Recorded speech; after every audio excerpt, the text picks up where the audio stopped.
I think we're just waiting for a few more folks, obviously, to come in the room. Here we go.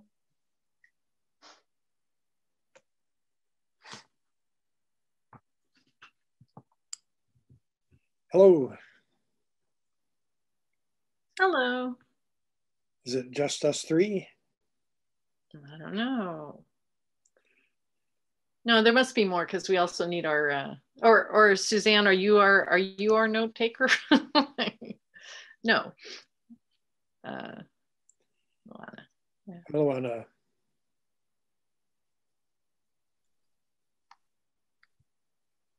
Hey, Gary. Hi, Adele. Hi. Hey, one thing they did not tell us was how many folks would be coming into each room. Looks like we still have a few more. Okay. Hi, Morris. Hey, Morris. Good to see you again. Hey. Yeah.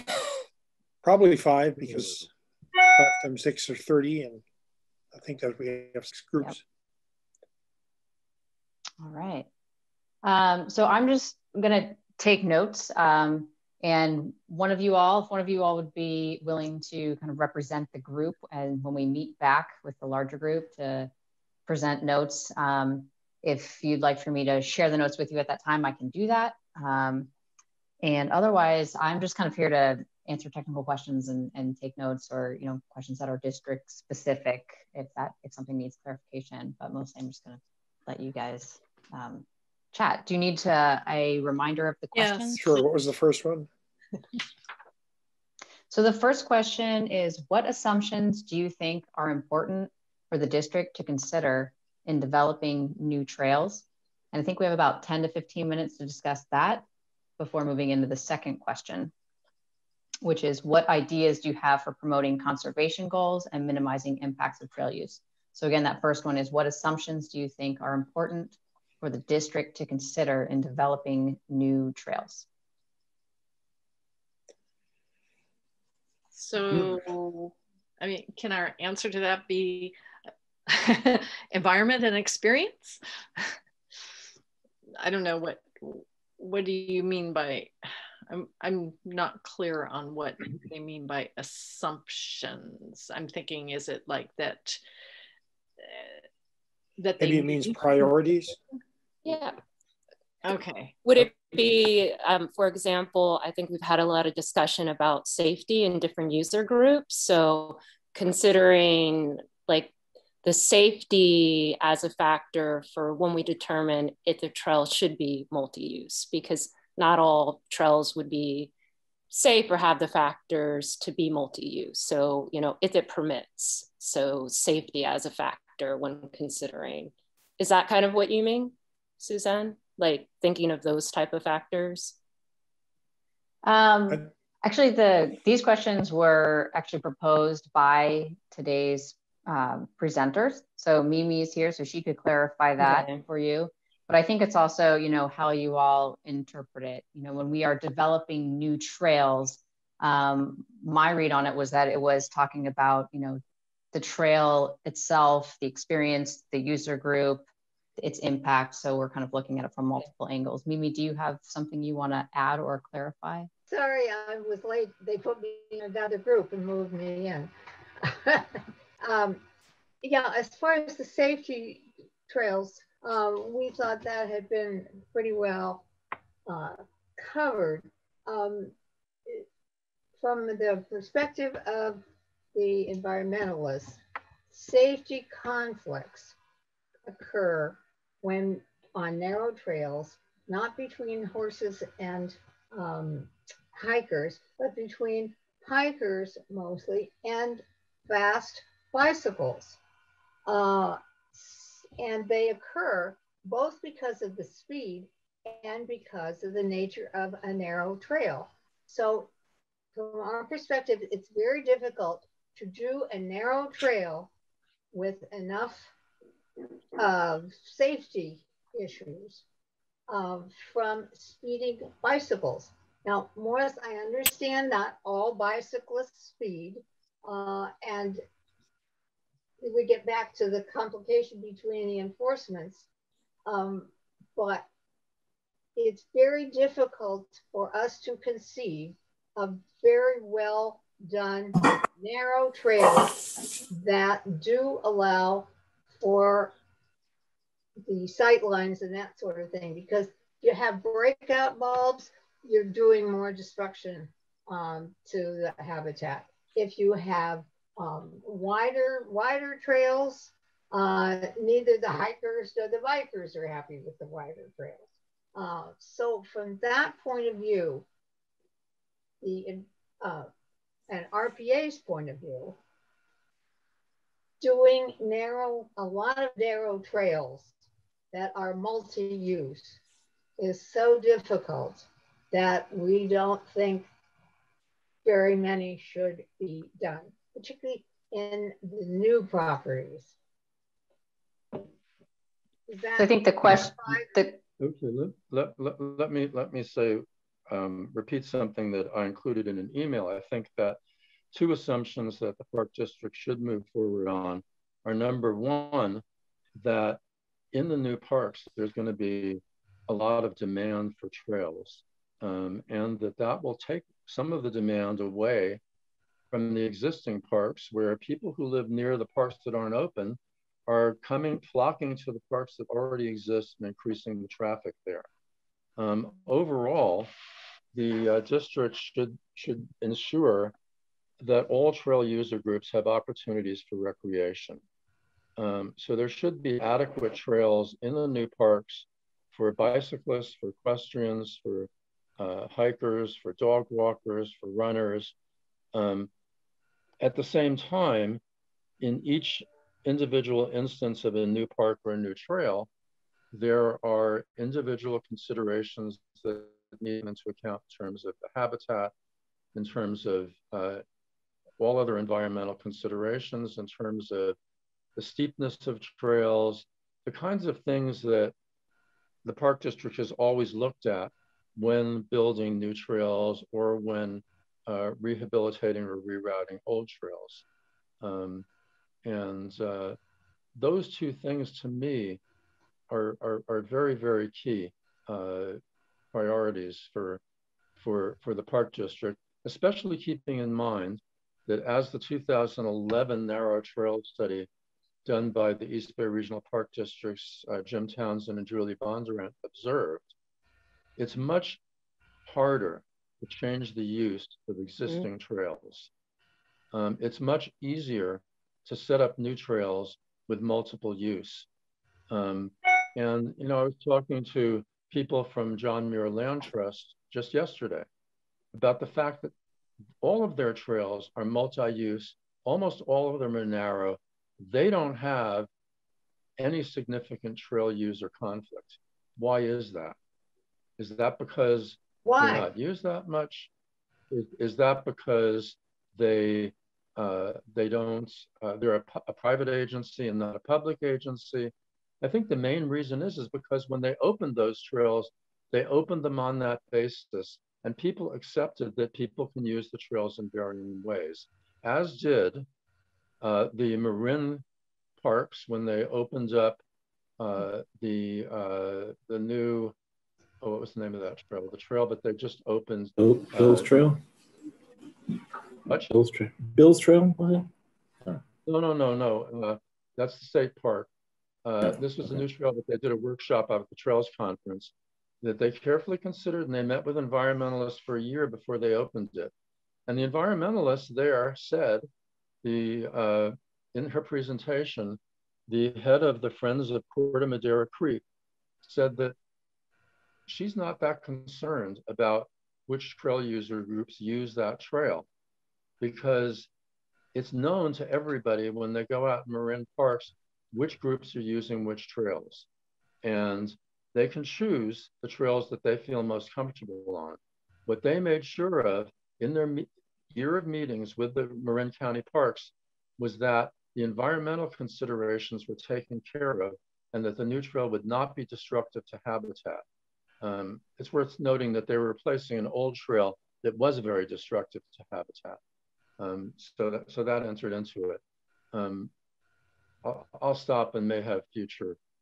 There's one issue about equity, Morris, and stuff like because I agree with a lot of what you've said, but as far as we haven't discussed is just as far as the equity in the different trails. So I hope if there were 10 trails that you were considering building, and then there's different populations with less access to trails, and that you could increase the access to that community by building a trail in there versus the other parks, that you'll kind of take that into consideration just as far as how much trail access does the surrounding community have, and how much access does different low-income communities have to the trails.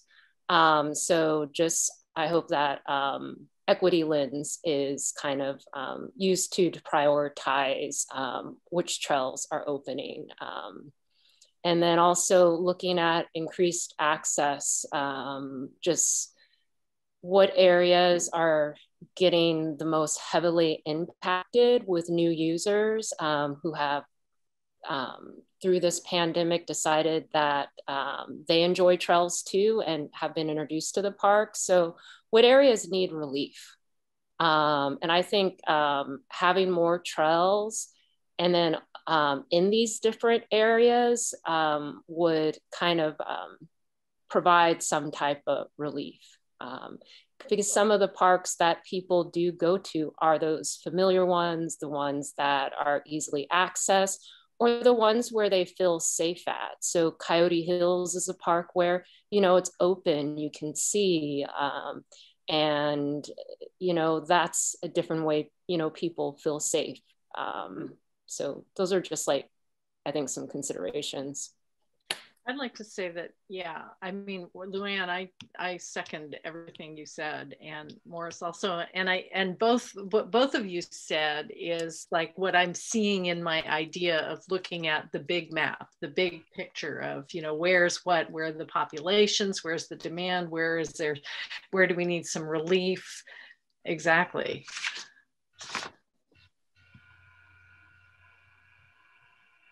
Yeah, just a quick add-on. In terms of the new parks, a lot of them are in pretty far-flung areas. In some areas, there's stables right next door. And those parks, equestrian usage is going to be higher than parks where there's no stables next door.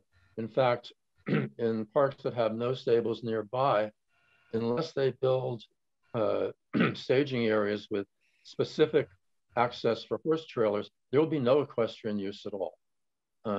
And the parks where there's no stables nearby maybe end up being more tilted towards mountain bikes, whereas the parks where stables are nearby end up being a little more tilted towards equestrian usage. I can see that, you know, both those things could come into play, and conflict can be avoided if those, you know, when, to some extent, when those things are taken into consideration.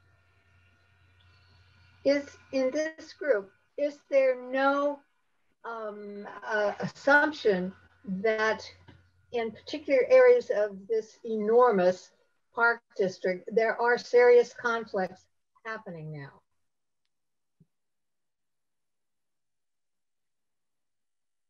You're asking whether people are aware of conflict?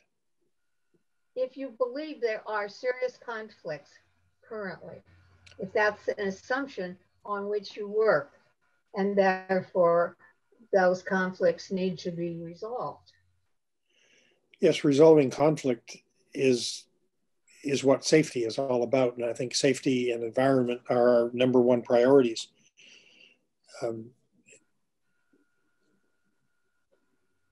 So it's not I mean, conflict isn't an assumption, it's a fact. So yes, there are conflicts. I mean, that's obviously there are conflicts because just from all the presentations today. So if everybody believes there are conflicts, does everybody agree on what has caused those conflicts? I think we all believe there's contributing factors to the conflicts, but I don't think just as far everyone might have the same number one, number two, number three. I think as far as we need to, look at all those different conflicts and weigh them. And some of those conflicts, are more towards one area, one park than another park. So I don't think any of us want to diminish the conflict that people feel, because, like if you're in certain areas, yeah, it is real, bikes at Crockett Hills are real. Trailer parking being parked at with other cars is real. I was just at Crockett Hills myself. So we realize those things occur, but I think it's really, how do we work as a group so we can start to make it that, these conflicts are lesser, that we educate the public, and that we build new trails in a way where, we lessen that impact. And then also that as far as we acknowledge that, needs are changing. I think how some of us personally feel about trails, myself is in that category too, maybe very different than how the demographics are changing. So how do we find a way where we can all coexist on these trails? And I don't think any of us want people to go away in this group feeling like their voices weren't heard, or we're not going to consider their input, and then we're not going to work in a way where each of us can feel safer in the future on the trails. I just thought of one other quick point, which is that the incidents that I've had with mountain bikes have almost entirely been on fire roads where they can pick up speed and go really fast. On narrow trails, they cannot go as fast as they can on fire roads.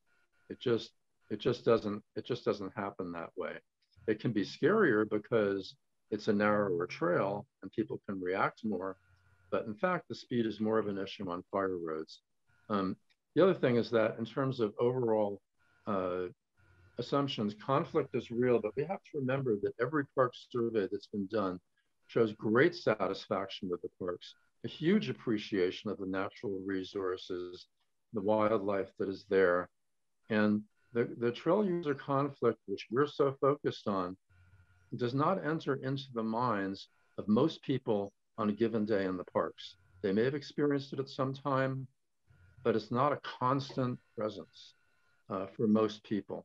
It's an occasional annoyance, and an important one that should be dealt with, and should be dealt with by, opening new parks that allow the concentration on existing parks to decrease, and by opening more trails to mountain bikes, so they don't have to feel like they all have to get onto a few trails that other people are using, that they tend to concentrate their efforts on, and thereby, if they have places where they can go elsewhere, there'll be less of them on the trail that flower walkers and bird watchers want to be on. Morris, we should move on to the second question. Where do the concentration of mountain bikers come from? What area do you think? I think that mountain bikes today cost as much as a horse used to or more, and I think a lot of it comes from or is in Contra Costa more than, say, Oakland or Berkeley. There are mountain bikers in Oakland and Berkeley, but I think a lot more are coming in the subdivisions out in the hills where people own their own homes and are not renting, have room for mountain bikes. I mean, I don't know, maybe there should be a demographic study on that. Maybe there already is. I haven't seen it. Well, I would say, I'll jump in. I mean, there's also a lot of usage at Chabot is very popular with mountain bikers. And then generally, I seem to notice that a lot of the adults are are the problem bikers. The kids, we're teaching them through the NorCal League, and I'm one of the coaches there. We're teaching them respect for all these things and not to ride illegal trails and so on. But I think that's where it's important, and for those kids, it's really important for them to have access to parks with trails that they can go on and they're not, because they don't drive and they like to ride to the park. And so that's where Luana's comment about having, you know, about equity, you know, having things that are available to them to access is important. I did want to also throw in one thing, you know, I consider myself a very, and I'm the pack representative, I'm not the mountain bike representative, but I consider myself an extremely courteous mountain biker, especially because I'm, you know, sensitive to all these issues. And I slow way, way, way down when I pass a hiker. And so the other day, and this has happened a number of times, wide fire road, plenty of space for everybody. There's a hiker. I come by, I slow way, way, way down, almost to a stop because they had dogs with them. And they let a dog come right in front of me and then proceeded to yell at me for going too fast when I had basically slowed down to practically a stop. And then another day I was on my mountain bike and I came out and I was approaching someone from behind and I called out, I said, I'm coming by on your left, and I slowed way down. And she said, thank you. And then as I passed, proceeded to berate me for like all the bad behavior by any mountain biker. And, you know, so it's mountain bikers experience conflict coming from hikers that we pass, even though we're doing everything we can to be. Adele, there's yahoos in every group. So that was my point, and that was my point. So I think we need to look at. If there were to be a big push for more mountain bike available trails, particularly in East County to diversity, is there an assumption that those trails would be in addition to everything that mountain bikes are allowed on now, or that there could be a balance? There's new trails and therefore a couple of trails that are experiencing most conflicts between people could be closed to bicycles. Which assumption is there? I think the trails that experience the most conflict or the most safety issues that are reported anyway are trails where mountain bikers are not usually allowed. And so that's an enforcement issue. And restricting them off those trails is not going to change anything because they're already restricted from those trails. So, you know, the only thing that can ease the conflict on those trails is if they have some other place that they can go safely without having to poach trails where they're not allowed. If we look I'm going to jump in here real quick and just, I like the discussion. So if you guys want to keep rolling with it, I mean, this is your group to do that with, but I do want to remind you that we do have a second question and we have about 10 minutes left. And that second question is, what ideas do you have for promoting conservation goals and minimizing impacts of trail use? Again, it's your breakout group, so you guys kind of get to decide the direction. But. So can I just give a quick shout out to, oh, sorry. Go ahead. Oh, I was going to just say that there's no one better here than Morris about getting people excited about trails. And just as far as that's how I came into trail building is through volunteers for Outdoors California, and was able to give better respect for all the work that it goes into the actual building of a trail, and then learning about concepts to build good trails. So I just want to say that Morris is in the room and has been part of that effort, and it's that education. And then with the Ridge Trail is there's a lot of those different type of days where you bring people to the area, and I think that's a lot of, you know, how you can get people to appreciate trails just more. It's not just that walking on them, but it's having those type of opportunities. And then in the trail running community for different endurance races, like you have to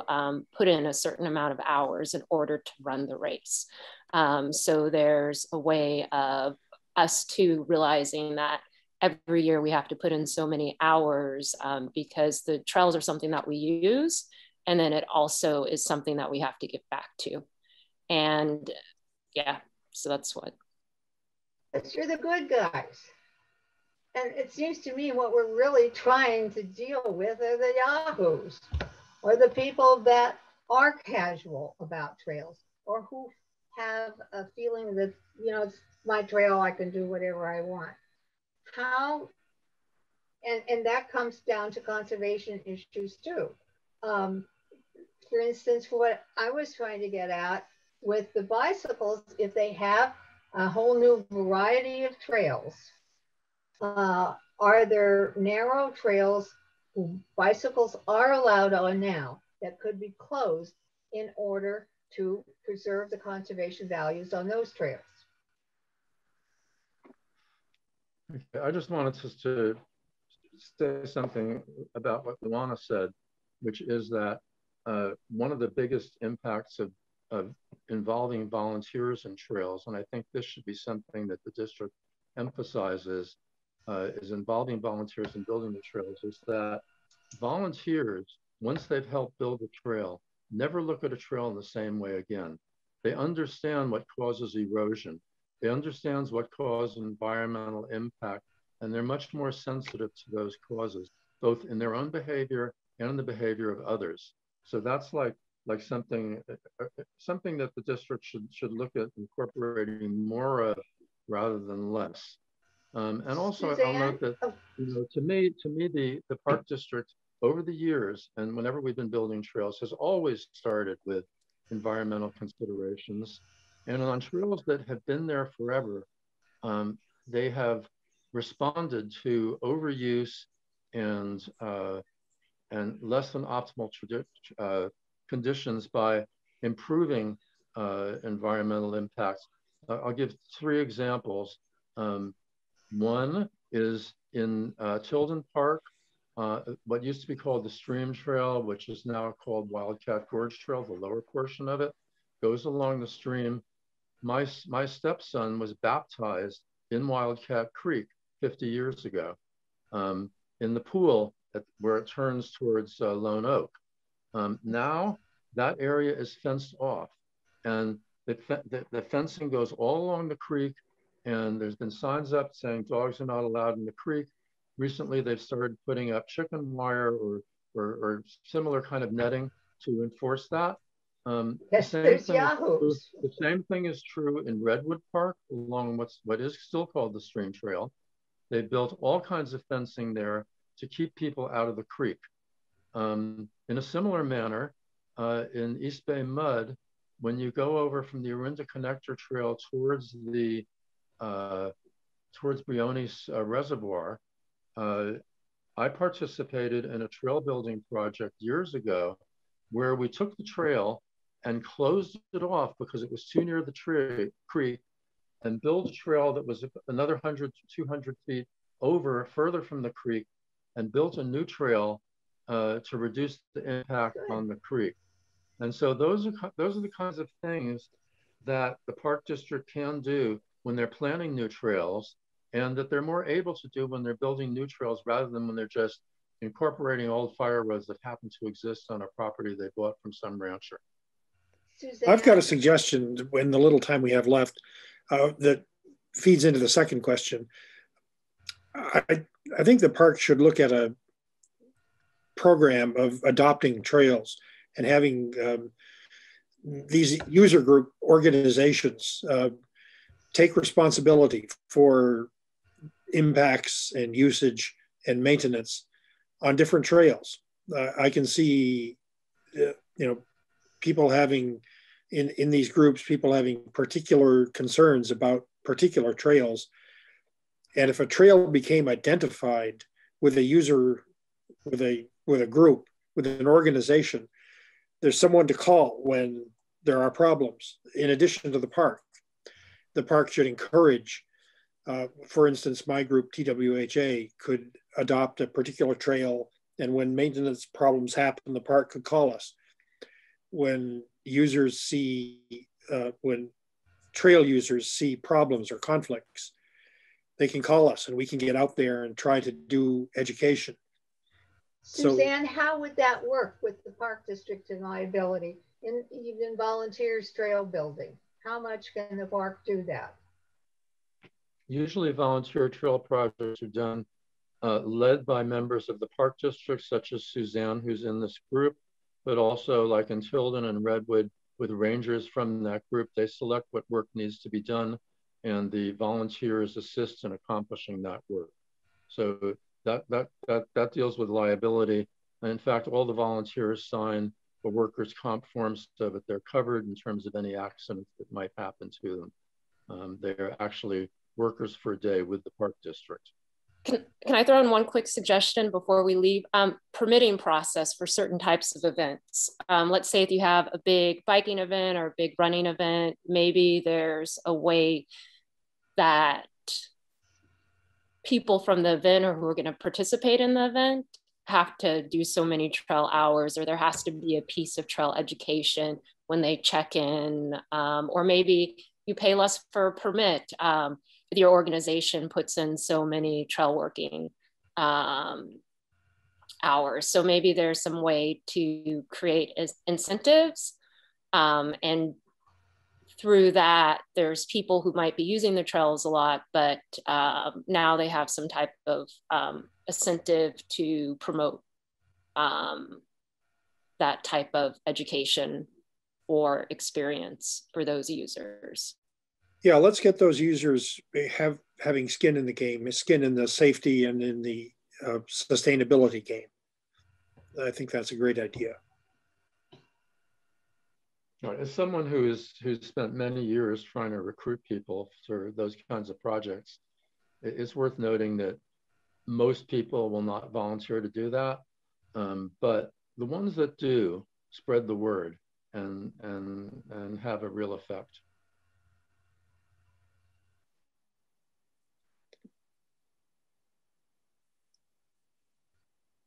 Suzanne, do we have somebody who's going to report to the group? Have we selected somebody? We have not. I am here, Mimi. I was just taking notes from what I have you all saying. Mostly I'm just going to recap real quick, and if somebody could think about if you're willing to volunteer, that would be great to report out. For the first question, what assumptions do you think are important for the district to consider in developing new trails? We discussed that in the new parklands, there's going to be a lot of demand for trails, which takes some of the crowds from existing parks. So all trail user groups should have adequate opportunities for recreation in new parklands. There was the question of should narrow trails be open to bikes at all? Is the statement, it was easier to set up new trails with multi-use or the future established use rather than add a new use or change.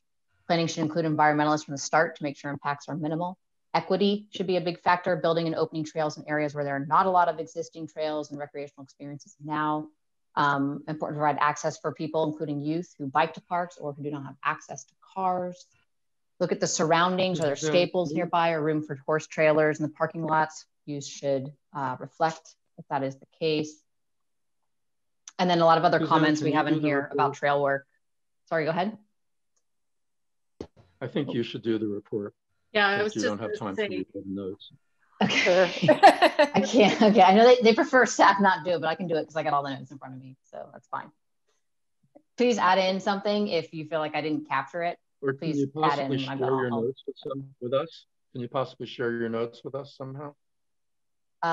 Right now? I don't know. Yeah, in which case one of us. It's a Google document that Amanda has ultimate control of. Yeah.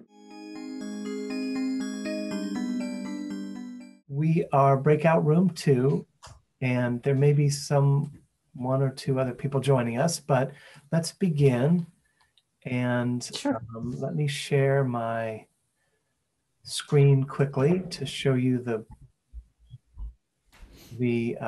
two kind of conversation starters that we want to try to address.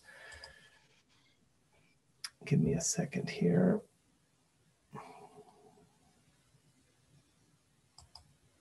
By the way, Mary, did the background noise go away when I came inside the house? I think it's gone. Okay, let's assume it's the aircraft noise outside.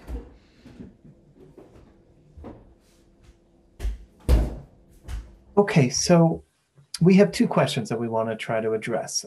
Can you see my screen? What assumptions do you think are important for the district to consider in developing new trails? And what ideas do you have for promoting conservation goals and minimizing the impacts of trail use? So this first question came out of a pre-meeting that we had with Pam and the conservationists, where basically the question was, what is everyone coming to the table with? And let's everyone kind of put their cards on the table and we kind of examine them. So we've changed that to be, what assumptions do you think are important for us at the district to consider in developing new trails? So maybe we could just do some brainstorming and I'll take some notes. Well, shall I jump in? Go ahead. You go. Oh, okay. So in terms of assumptions, as in my capacity as an equestrian advocate, I would have to say that one assumption that immediately comes to mind is that if you are in a park location with nearby barns, equestrian centers, and equestrian use, you've got to assume that there will be equestrians there. Conversely, if you are in a park, say Thurgood Marshall, Concord Hills, where there are no existing barns, there will not be equestrian use. So the devil is really in the details on this stuff, and I think that it's almost like you have to look at trails or potential new trails in a very granular fashion in order to get it right. Right.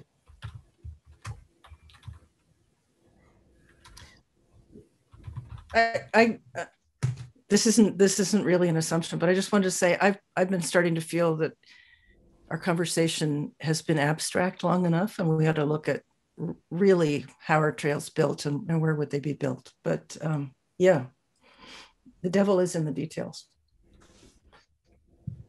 Yeah, this is Pam. I just want to reinforce what Brian Holt said, that the human presence on trails has an automatic impact. And we have quite a few trails already.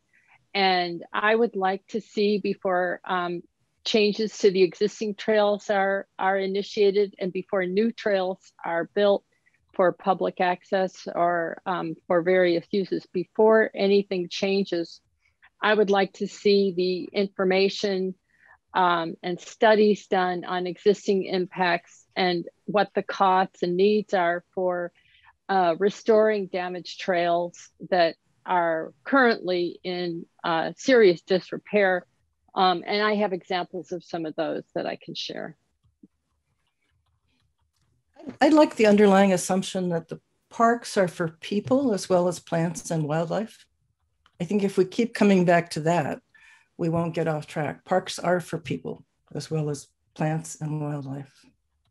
Well, it's a balance. It's like when I did my book, I had to look at the fact that starting around the 1980s, the balance between conservation, stewardship, and recreation was all about finding the sweet spot between those two sets of values.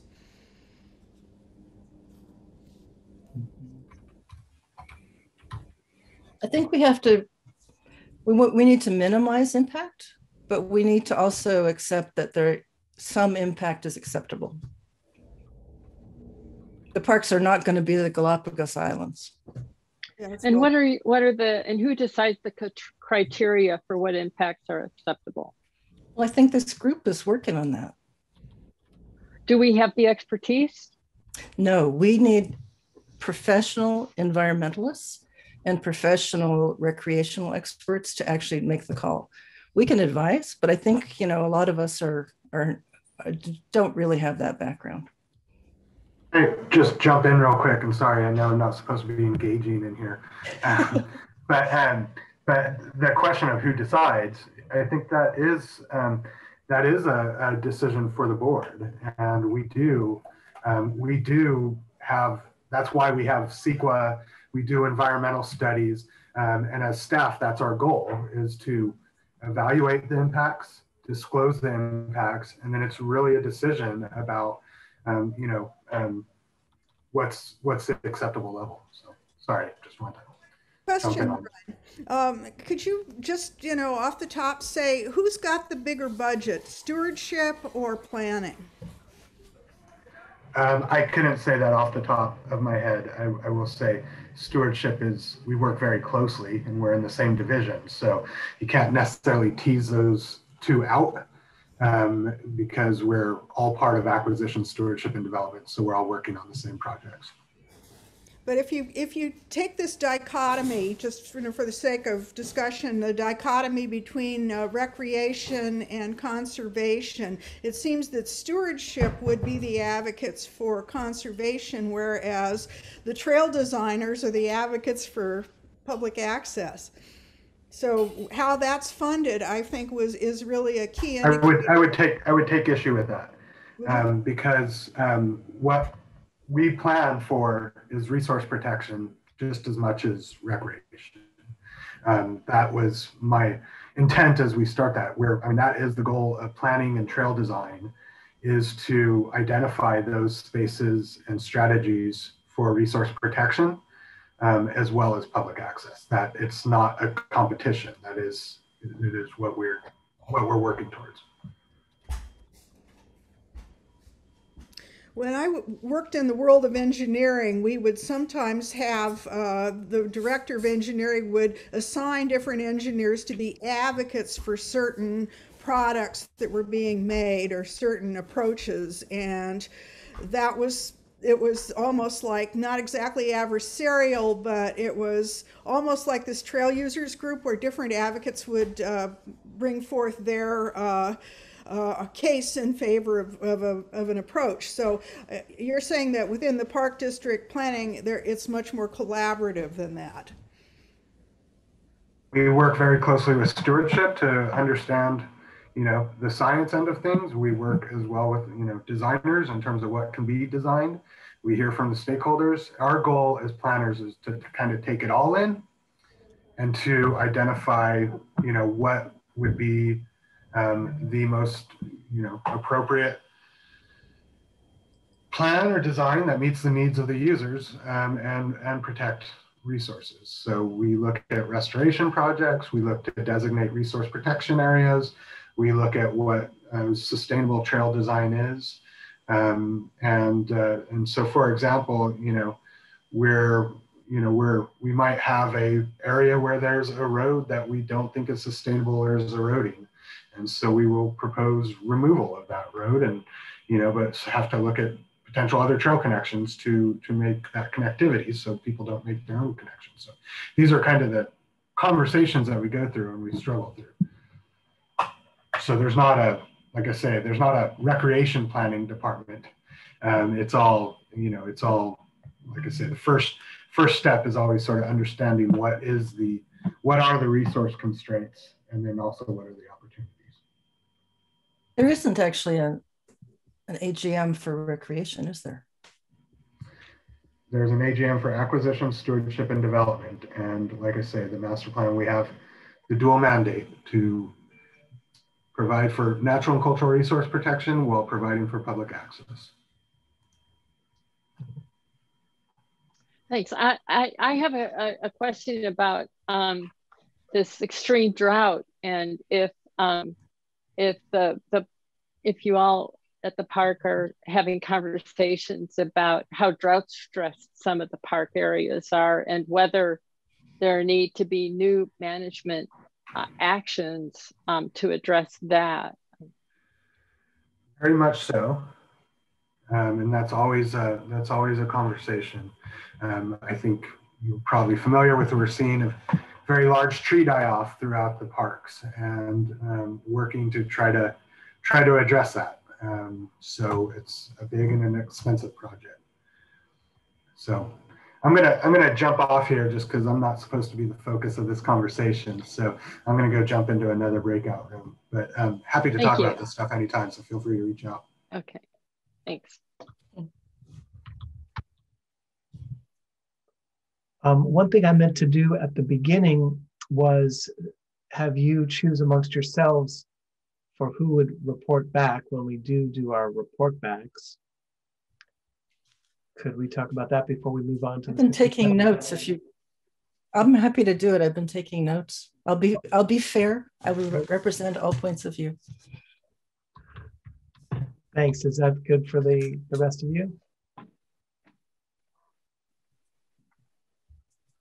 You're muted, Amelia.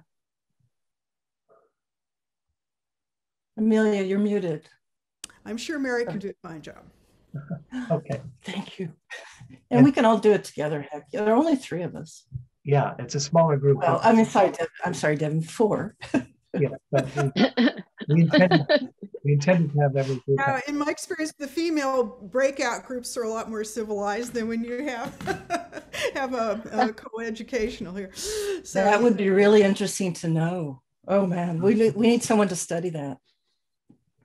We actually, we actually had women bicyclists and equestrians meet together, and it went great, you know. But anyway. Can you tell us a little bit about that? So our topics are assumptions and ideas to promote conservation goals. So, you know, appropriate funding of studies so that we can study where the devil in the details comes in with these trails. Like I heard of one agency where they said, well, if 75% of the trail is safe for mountain bikes, then we'll let the mountain bikes go on the trail. And there's like the Golden Spike Trail, there is one really horrendous area, and that one area is enough to make it not good for multi-use. And so I think, you know, artificial indices like 75% are a setup for grief. So for what park is the Golden Spike Trail in? Sorry. What park is the Golden Spike Trail in? It's pretty close to the junction with the Dun. There's it's a long story. Let's not go there. But yeah, okay. So I think what we need is funding for a very thorough evaluation of proposed new trails. That's numero uno. I think if we cover the funding for new trails, also the McCosker experience has shown us that that process did not work. It did not prevent a lot of downstream problems, and I was, you know, angered and upset by the McCosker public comment process, and would really like to see a much better approach to the public comment process when new developments are contemplated.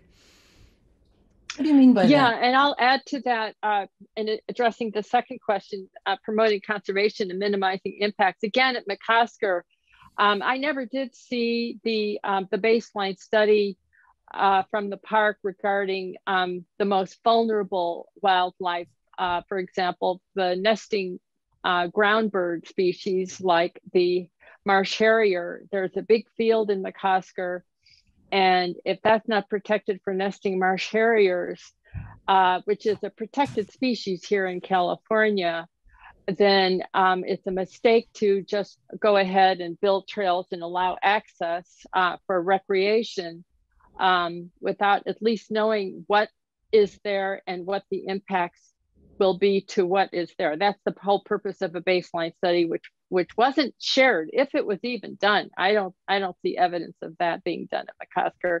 So that's an example of what needs to be done before trails are opened, before new trails are built. And the focus again should be on restoring damaged trails first, and figuring out a way to address the off-trail activity that is now really overtaking some of the high value habitat and the conservation qualities of some of the parks. I think if we focus on restoring the current trails, we won't have any new trails in our lifetime, because, you know, there are 1,300 miles of trails. Well, with this what do you recommend? I think we have to focus, we have to open a few new trails and see how it goes, do the work to get everybody on board, and learn from our experience. Well, I still haven't heard your criteria for why we need new trails. Well, because the population has tripled in the last 25 or 30 years. The park district users have tripled, or some multiple like that. There aren't enough trails. People are squashed on the trails together, and that's causing conflicts and erosion. You know, there's something That's funny. not necessarily the cause, but I think you're right that there does need to be a discussion about what is causing the problems, because I think right now it's conjecture and anecdotal. I don't think we have actual evidence of what the cause actually is. Of the erosion or the conflicts? In a recent board meeting said that he hiked the entire Bay Area Ridge Trail in segments, and he said once you get away from the urban centers, the population really thins out, and that got my attention. It's very difficult for a lot of us to go far from the urban centers. We're seeing the congestion at the urban centers, but there are a number of things where a pilot test needs to be run. Is it true what the bicyclists claim that by adding more trails and reducing it will reduce density? Is it true that it will reduce trail conflicts, and is it true that it will reduce the construction of road trails? Those are things that have been claimed, but they haven't been tested. Good point. Yeah. Pam, you were talking about at McCosker a bird, the marsh. I couldn't catch that. Harrier. Oh, it's the harrier, Harrier. Sure. I see. So you were never, if the Park District did baseline studies for McCosker, you were not, and the public was not availed of them. You could not see them. I didn't see what I consider to be a full baseline study. There were some reports of birds that may be in the area, but no evidence in the report of a full baseline study following the entire natural history of what birds might be nesting there over the course of one breeding season. Not even one breeding season. I didn't see a report on that. There is this thing called the negative declaration under CEQA, and you guys know more than I do about CEQA, but my impression is that once the coveted negative declaration is recorded, then all of a sudden they don't have to do baseline studies. Is that accurate? Yeah. If an MND is called a mitigated negative declaration, that's one form. There are other forms, and if that's approved, then they don't have to undergo the full investigation. Was that the case at McCosker? Not necessarily, because McCosker is kind of a special annex, if you will, under the land use plan amendment, as I understand it. I may not be remembering it correctly, but that's my memory of it. McCosker was really a can of worms. What's that? McCosker had a what? What did you say, Devin? I was saying that McCosker had a full environmental impact report, draft and final. Unlike other parks where lesser CEQA review can be done, a mitigated negative declaration is a sort of a reduced level of review. But so the biology chapter of McCosker should have included all the things, Pam, that you're talking about. It sounds like either it wasn't disclosed or it wasn't done to the level that you would have expected. But let's talk about some McCoskers in the past. Personally, just so you know where I'm coming from, I'm sort of with Mary. I believe that new trails are part of the solution, and those new trails are going to come in our land bank properties. So we're working in planning on Concord, now renamed Thurgood Marshall Regional Park, home of the Port Chicago 50. That's a big milestone. And I'm personally working with a colleague on Roddy Ranch, the golf course conversion. My other colleagues are working in Los Trompas and Clayton Ranch. We're still making some decisions about that. That's been in the works for years. Naoma mentioned this new opportunities at Chenard, and there's some properties that are in land bank that are being studied now. So I think there's a lot of potential for new trails sort of in the short-term horizon of 2-3 years, something like that. But there's a feeling that things need to happen sooner than 2 years. No one can wait 2 years for a new trail. So at least some users can't wait, or the amount of trail conflict we have cannot be sustained without people being hurt or so disappointed in their park system that they don't support it anymore. So I think it would be a mistake to not pay close attention to the lessons of McCosker. yeah. Now your feelings about McCosker have to do with process and the I guess you would be disappointed, I suppose, in the end results of who gets to use which trails or where the trails would be. But are there other land bank areas that you could see besides the ones I've just mentioned? Are there other land bank areas off the top of your head you could see where, you know, there's not as much, you know, conservation or threatened species habitat value, areas where we should be focusing? Well, look at Roddy Ranch. Okay, I realize right now the task is to look at the golf course, and that's where the bicyclists would like to have their pump track. But there's this tendency among planners in the park district to silo their vision of development for an area.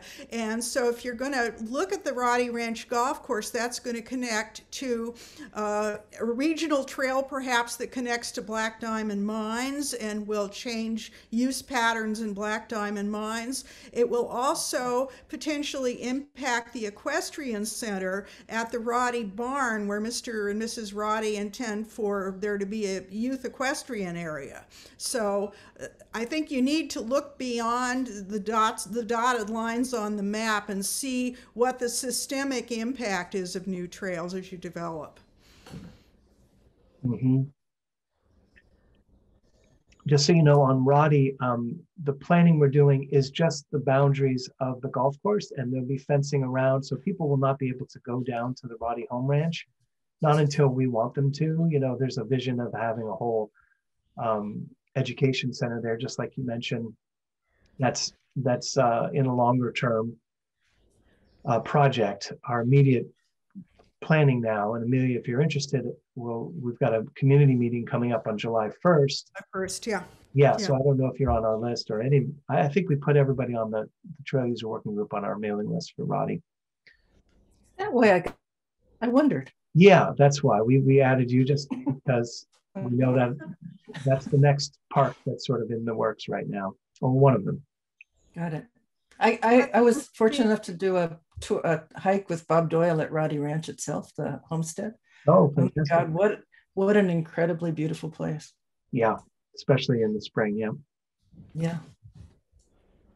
Yeah, it's a great opportunity for this new generation of kids of color who want to ride horses. It's just beautiful setup, and we want to do everything we can to support those visions and make it happen. But the bicycle and horse on the same trail thing has to be looked at here. And, you know, my environmentalist friends may disagree with this, but I think, you know, give the bikes Concord Hills, you know, it's not going to impact equestrian use. Amelia, do you think there'll be equestrians at Concord Hills? Would you ride a horse there? I think it's improbable. I think it's really a very good setup for bicycle use there. And so it's between the bikers and the environmentalists there. It's existing parklands with existing equestrian use where there needs to be a close look at preventing conflicts. Mm-hmm. Yeah, nobody rides horses at Concord Hills. It's a former military establishment, although the China Lake Naval Air Weapons Station in the Mojave Desert has got amazing canyons with perfectly preserved petroglyphs and large herds of wild mustangs and burros, because the military has just let it be fallow, and I'm sure there's desert species of interest and wonderful habitats there. So anyway, I don't know about the habitats in Concord Hills. It's above my pay grade, but it need not be preserved as an equestrian park, in my opinion. Others may disagree. Well, one of the big parts of Concord, the reason it's a park at all, is that it's conservation mitigation for the huge development that the city of Concord will be building, you know, thousands of homes and millions of square feet. So, there's Alameda witch snake habitat, there's California tiger salamander habitat, there's a golden eagle nest that's been breeding for many years on the top of the eucalyptus at the top of the ridge in Concord. So there's definitely a lot of habitat there. And there's whole areas that are going to be off limits to the public. But we've got about 5 minutes. Do we want to sort of sum up for Mary so she can report back accurately? Yeah. What do you got, Mary? That would be really handy. Hang on. So the first, we had 2 questions. One is assumptions. Let me figure out how I can do this, both take notes and read my notes. Okay, you heard the ripping here. So assumptions. Yeah, I'm already lost. So Amelia said that if you're near a place that has barns and stables, you can assume there are going to be horses and equestrians. And we should start looking at new trails in a granular fashion, which I think I agreed with because I'd like it to be less abstract. You know, I think looking at some real trails would help. Hang on, I'm making a note so I don't blow this. Pam said that human presence has an automatic impact, and we have a lot of that already. Is that right? That it should be assumed that trails with people on already represent an impact that needs to be managed. Yeah. Yeah. I'm going to put needs to be managed. That's a good way to put it.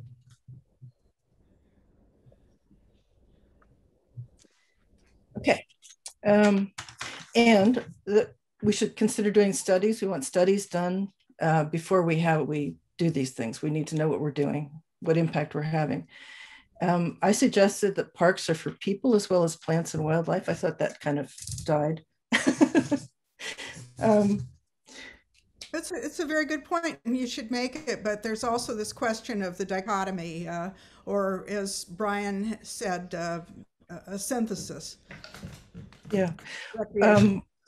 I think Amelia said we should find, I'm not going to attribute this to all of you guys because it would take forever if I do this, but so we should find the sweet spot, which Amelia said actually. And then who makes the call? Who decides? We're here advising. Who eventually makes the call? That's where Brian came in and said it was the board.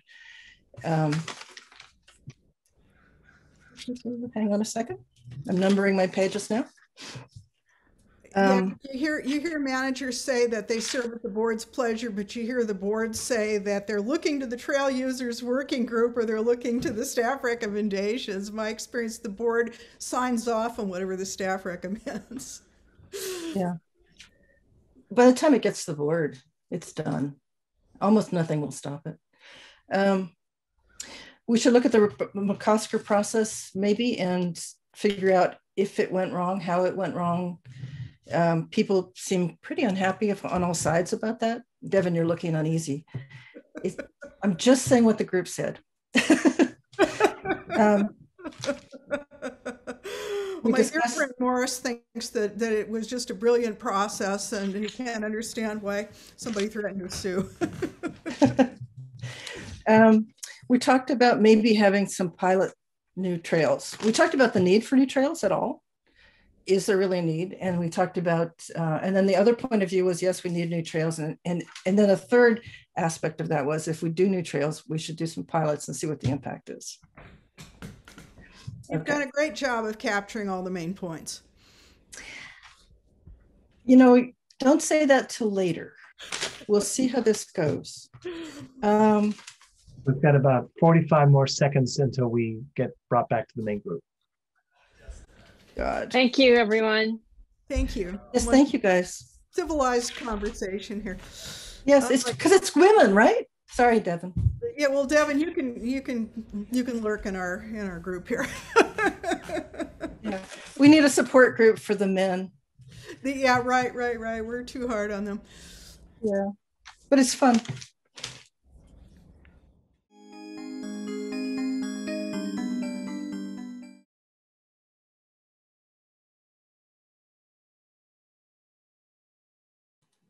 Hello. Hello. Now, where is that trail in your background? It looks like one to me. That is Pleasanton Ridge. Pleasanton Ridge. Yeah, I think that's the Ridgeline Trail, if I'm not mistaken.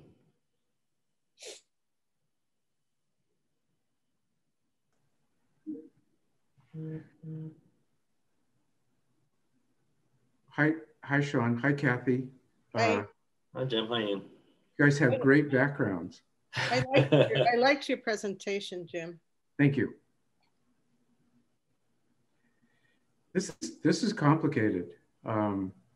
And Sean could probably comment on that. Oh, absolutely. Yeah. It's a challenge, but I'm glad we're working through it. We've got a lot of details to sort out as we go forward, but I think this is a great first step, is just getting the folks to the table and really hashing through some details. So I'm happy to be here. I'm going to planning meetings and the presentations to the public type meetings, and it's just amazing how complicated it is just to put parking. And they want to put a little bit of parking, and then you've got 40 neighbors opposing it, and it's just really. I try and find all those secret entrances that they don't publicize where you can, but I don't block people's driveways, so. Yeah, please don't. That causes all sorts of troubles, as I'm sure you know. Yeah. I don't look very, I park somewhere good and then I tiptoe in and nobody seems to object. I don't mean illegal. I mean, oh, I know. Yeah. But they're not publicized. Reported. Just kidding. But hey, Scott. Hey, Becky. Hello. I don't know how many we're expecting, but this seems like I'm assuming we're pretty much there. I think I was one of the last people to be assigned or. Okay. And I think we had, was it 35 minutes? Am I correct in that for the breakout? I don't have the agenda in front of me, but at any rate, maybe we should get going on it. So I'll be here to answer any questions that I can, or if you have anything to throw at me, but this is ideally supposed to be you guys talking through these areas of concern. But I'll take the notes down, and we do need a presenter to give when we get back to the greater group. Is there anyone that wants to step in for that? I don't mind doing it. I'll keep track. You'll do it, Kathy? Okay, great. Thank you. Thank you. Okay, well, let's start here. If you guys, like I said, I'll start taking notes, but feel free to throw out ideas and I'll try to keep up as much. And maybe if we have time, we can review them just so we make sure we're all on the same page as I've typed them. So I don't know everyone here because I'm sorry. Yeah, okay, yeah. Doing introductions. Yeah. Becky, why don't you start? I'm Becky Tuden. I am in Park District, the Stewardship Department. I'm the Ecological Services Manager. And I've gone to a few of these working groups, but I really have not been a participant, but I wanted to come to this conservation session. So nice to be here. I'm afraid I have to leave at 11:30, but okay. I'm good to go. Well, we appreciate being here, Becky. And I work with Becky quite a bit, being in the Trails Development Program. Our name changes every little bit. But anyway, my team and hers worked quite close in various projects from beginning to end. And I'm very happy she's here and can attend. So how about we go through, Jim, do you want to say a quick something about yourself, just so folks that don't know you? Sure. I occasionally have hung around the Park District offices when they were open, but Jim Hansen, Volunteer Conservation Committee Chair for East Bay, California Native Plant Society. Thanks. How about you, Kathy? Well, I am here as an off-leash dog walking proponent, but I actually really am a conservationist. I do native plant restoration and fire abatement with Save Mount Diablo. I do not speak for them in any way, but and I live in Oakland, but I've spent a lot of time out in the Marsh Creek Road, Morgan Territory Road area, and I have a huge interest in getting Clayton Ranch and Hanson Hills and all those new acquisitions opened up, hopefully in my lifetime. Nice to meet you. How about you, Ian? I'm with Ian Baird. I'm president of the Renter Hiking Club. We have about 350 members. We have about 9-day hikes a month. We have domestic trip hiking groups to the other states, and we have international trips to other countries. We donate monies to East Bay Regional Park District to the Ivan Dixon Trail Maintenance Program. We actually donate monies to about 7 different organizations that build and maintain trails because we're using them all the time. As a hiking group, we use the East Bay Regional Park District parks on a regular basis. So we're very interested in conservation, and we're very interested in the hiking trails and having them maintained well. So that's it. Very good, thank you. And last but not least, Scott? I'm Scott Barnaba. I'm on the Trail User Working Group representing cycling interests. I'm the Advocacy Director for Bicycle Trails Council of the East Bay, but I also enjoy hiking and hiking with my dog. So like most people, I use the trails in several different ways. I'm also the lead trail steward for BTCEB at Crockett Hills, where over the past 3 years, we're averaging about 500 volunteer hours per year. So we try to put back heavily. We work with Sean on some of those projects. So we do try to help out and not just advocate for more access. So. Great. Well, nice to meet everyone. Definitely. So with that, let's just get into question number 1 here. What assumptions do you think are important for the district to consider in developing new trails? Or maybe I'll share my screen too.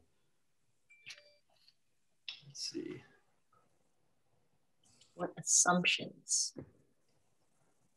Well, certainly to preserve the environment and to minimize the impact of new trails on the environment.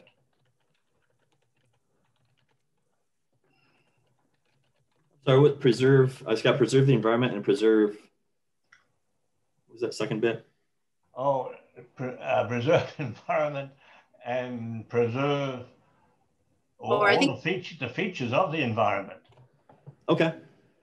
I thought you said minimize impacts of the trails on the environment. Okay. Minimize, yes, and minimize the impact of trails on the environment. All right.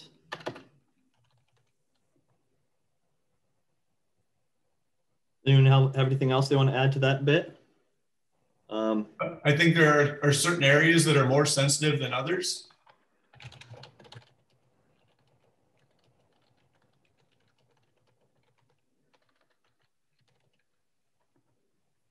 And I think part of the district mission is to provide recreation opportunities as well. And there are a range of recreation opportunities that are valid in the parks. I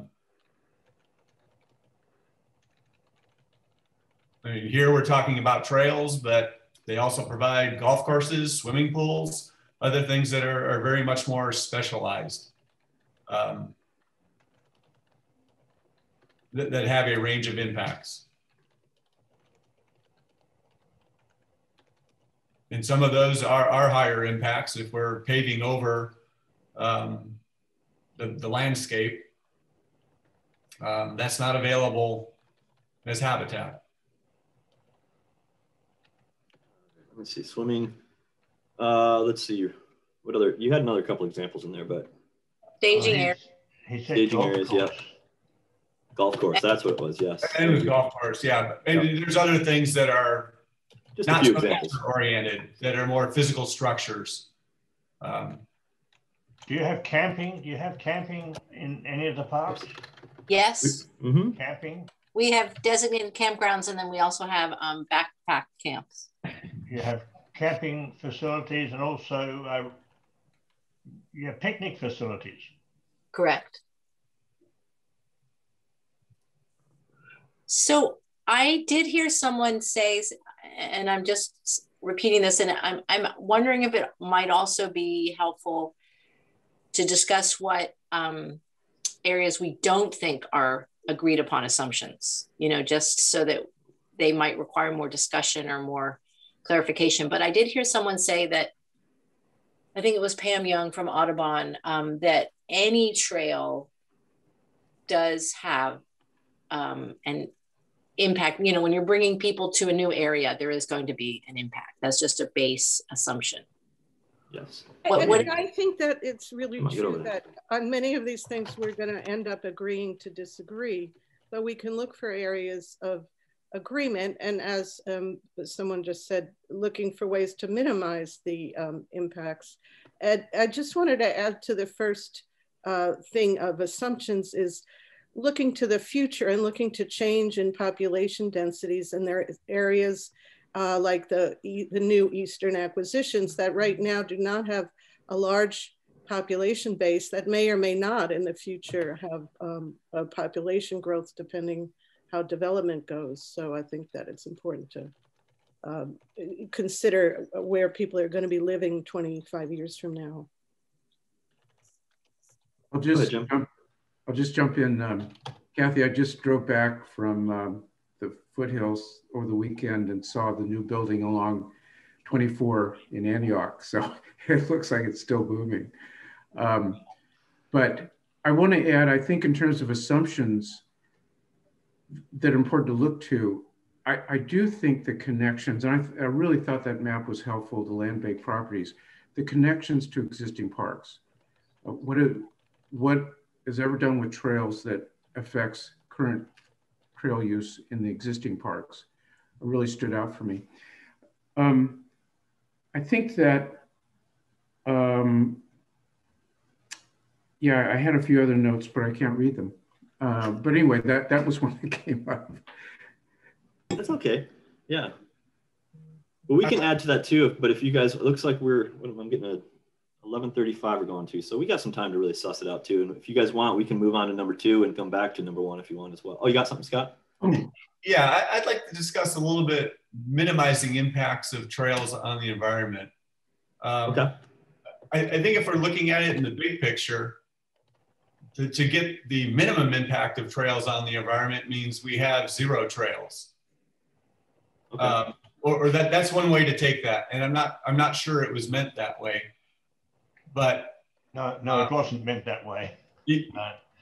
Right. But in the big picture, that would be the way to get 0 impact. I think on trails, though, we want to, where we decide to build trails, we want to minimize the impacts that we saw from braiding, perhaps, Jim. You showed a lot of pictures of that, where there are multiple routes rather than a single route. Trails become wider, and there's more impact from that perspective. And there's more impact from other uses. Well, Scott, doesn't that come down to engineering and designing? It has to be engineered well, so braiding is not an option. Part of that is meeting the desires of the users as well, because people will shortcut trails because they want to get from A to B, and the long route is not interesting enough to them. So I think there are a variety of factors there. And design is one piece of that. Well, that's education, because none of our hike leaders, our leaders of our hikes, are allowed to break trail and go across undeveloped land. Not everybody is on a leader-led hike. Some people go out and hike on their own and make their own decisions. And some of those people, no matter what their mode of transportation is, will decide to go off trail, or those things happen with all user groups. And some of that is driven by the design. Mm-hmm. Oh, let's see. I'll jump in and say, I think what's really occurred to me is that there really are differing impacts. And there's a lot of hikers. There's a lot of people on the trails. When I compare that to what appears to be a much smaller population, the mountain biking impacts are really evident. And in the braiding I saw at Pleasanton Ridge, to even off the fire roads and so forth. I think that has to be considered in where trails are placed. I think the larger demand, because of the impact in some cases on narrow trails for the on-foot user or the assisted user or the equestrian have to be considered in the trail design and really made explicit. So yeah, so I think there are, I mean, I'm just seeing differing impacts that are just becoming so visible. You know, and then are these notions of alternative days, things like that, are they real fixes? I think we ought to have a in-depth discussion about those before they become as input to the district about whether those are really effective or useful and where. So Jim, it sounds like you're saying that you don't think that we should have an assumption that having alternate days will work. Well, Becky, I really look forward to that discussion.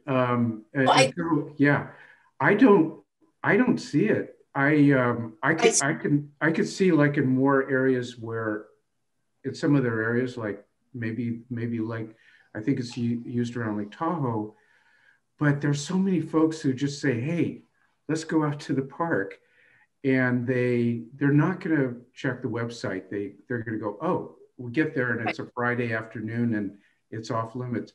I think it could be, from a management perspective, in terms of conflict and confusion, I think it just seems really difficult. So right. No, I just want to clarify that I mean, some people might say they assume that having alternate days would work, but you're just saying you're not comfortable with that assumption. And I wanted to also ask a question about the mountain biking impacts. Are you saying that if a trail were well designed, do you think it would still show impacts for mountain bike use, or do you think it is possible to design a narrow trail or trails that mountain biking wouldn't have any impacts on? You know, that you wouldn't see what you think you've been seeing? I'm not sure I got that question. There are two parts to that. So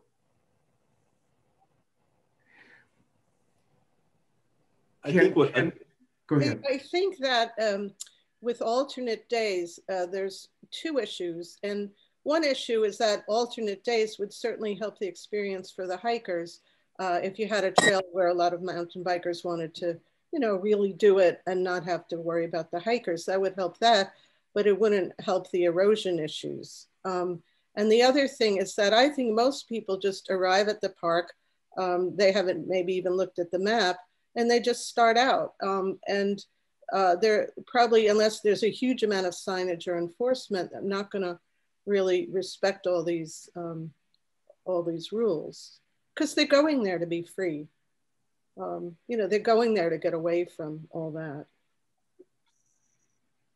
Yeah, I think trying alternate days would take a significant effort to change the culture and educate folks. But I think it is something to consider. But it comes with those implementation pieces that are significant. I mean, I think it might work in a small local area where it was like highly pursued. You know, say somewhere maybe like Joaquin Miller, which I know is not East Bay Parks. But if you're talking about somewhere like Briones, it's huge. It's got 1 million entrances. People are just going to park and do what they do. I mean, it could be implemented on a trail by trail basis. And if there's signage there and there's communication and you can get the users of the park to buy into it, and they all agree that their experiences would be improved by it, I think there's a chance that the culture could adopt it. And I think that's where it goes back to the environmental consideration that Kathy just brought up. I think that has to come first, because I just see a pattern of the banking on the trails, of the shortcuts. So it could be alternate days, but the environmental effects we're still likely to see. And so I don't know how that would address that piece of it. If I could chime in, I would just have to say that we're just talking right now. We just have alternate use days, and I think that could definitely be used in certain situations. But that's just one tool out of many that could be considered. So maybe we should move on to some other ones that come to mind as well. And I'm sure there's going to be overlapping themes to this, but do you guys have anything, other ideas for, let's review number 2 here is, what ideas do you have for promoting conservation goals and minimizing the impacts of trail use? So I think that there's a lot of upland areas that are sort of expanses of basically wild oat grasses and things like that, that really are, I mean, they're already kind of despoiled by cattle ranching and they're not that sensitive. And now I'm not a biologist and someone can assess this, but I think that we're really talking about a couple of 100,000 acres, and that areas can be found for people to let loose. And then there's areas along streams and whatever that are very sensitive and should be really limited. Mm-hmm. Well, Kathy, and I think that's really getting at this bigger picture of, and actually, I'm really grateful that Stewardship is, I think, doing the beginning work on evaluating habitat areas kind of park-wide. But it does get at where different uses impacts are minimized. In some cases, at McCosker, we found out that one of the areas where trail was planned was an area of actually sensitive native grassland, and also so there's some areas that actually are not fully evident at the time. Sometimes you can find out if it's a serpentine area, but you're right, there are a lot of kind of grazing lands that are mostly annual weeds that are good for cows. Yeah, right. I mean, obviously, like they have to have a biological assessment and find those areas of native grasses and not put it there. I mean, I was at that meeting and everyone kind of agreed on that. And then afterward, it became very contentious, and it was kind of sad to see. Because when they were talking about that, they talked about rerouting the proposed trail through away from the native grasses. And I mean, that still could be done. I'm not sure politically it will be possible, but biologically it would be possible. Well, I'm going to put my favorite out there, which is I really think that the ranch roads are not desirable trails for many. And I've seen Sean's group design some excellent trails that don't have the erosion and you know, the impacts that we see. So I would love to see removal of some of those ranch roads and then more thoughtful placement of trails. And I think that would go a long way to minimizing some of the impacts. So Becky, can the trails be designed so that it minimizes the desire of people to cross it, to cut across and make a road trail? I will let Sean, who is the expert, answer that. But my understanding is, yes, you can design them. It's a landscape architect thing where you sort of, go ahead, Sean, you're better at this than I am. Yeah, I appreciate it. I appreciate that. And I think Scott alluded to this earlier, but yeah, it comes down to trail design isn't just about, designing a route through a habitat while, minimizing the impacts to it. It's also about understanding where people are going and where they want to go and what they're doing while they're out there. So part of sustainable trail design is beyond just minimizing the impacts to the ecosystem and the surrounding area. It's also about maximizing the experience that people want in an appropriate manner. So you steer them in ways you steer them the trail away from areas that might be sensitive so that they either don't even know about it or they don't have the opportunity to find it. So we call them positive control points and negative control points. Essentially, is the positive are the ones where you want to bring people to the great vista or the water fountain or just back to their car or whatever the case is. The sensitive negative impacts might be that bird nesting area or that sensitive riparian zone, for instance. So use those, but we oftentimes will use the visual landscape to block people from those areas. And it can be challenging because each different user group has different tendencies to do, maybe to cut through areas or not, or fall line trails. Sometimes people see the trail down the hill and they'll hike right down to it or bike or equestrian. All trail users have their tendencies, and if you can understand those, you can better address those in new trail design. But the challenge is also addressing those in an appropriate manner and identifying how that happens, and that takes time in the planning process. Yeah, I think designing the trail so it's interesting to the users helps keep them on the trail. And again, I've got to bring in the trail experience by the different users. We have people who will not go to certain parks. I think it's a well-designed trail. It's a narrow trail, but it has been designated as multi-use, or actually it's not multi-use and it's being used in particular by mountain bikers anyway. And people are coming up from behind, jumping into the poison oak. And we're just hearing that this is not working. I don't know how I think we have to look at how we do that. Now, my experience, part of my research was walking on East Trail over in Redwood. And honestly, there was just no issue. When I walk at the Wildcat out here, I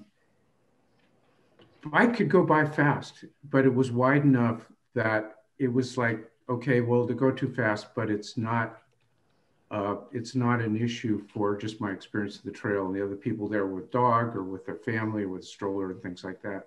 I do just look at physics at times about how you put things through a pipe, and you have to expand it with different kind of speeds and so forth.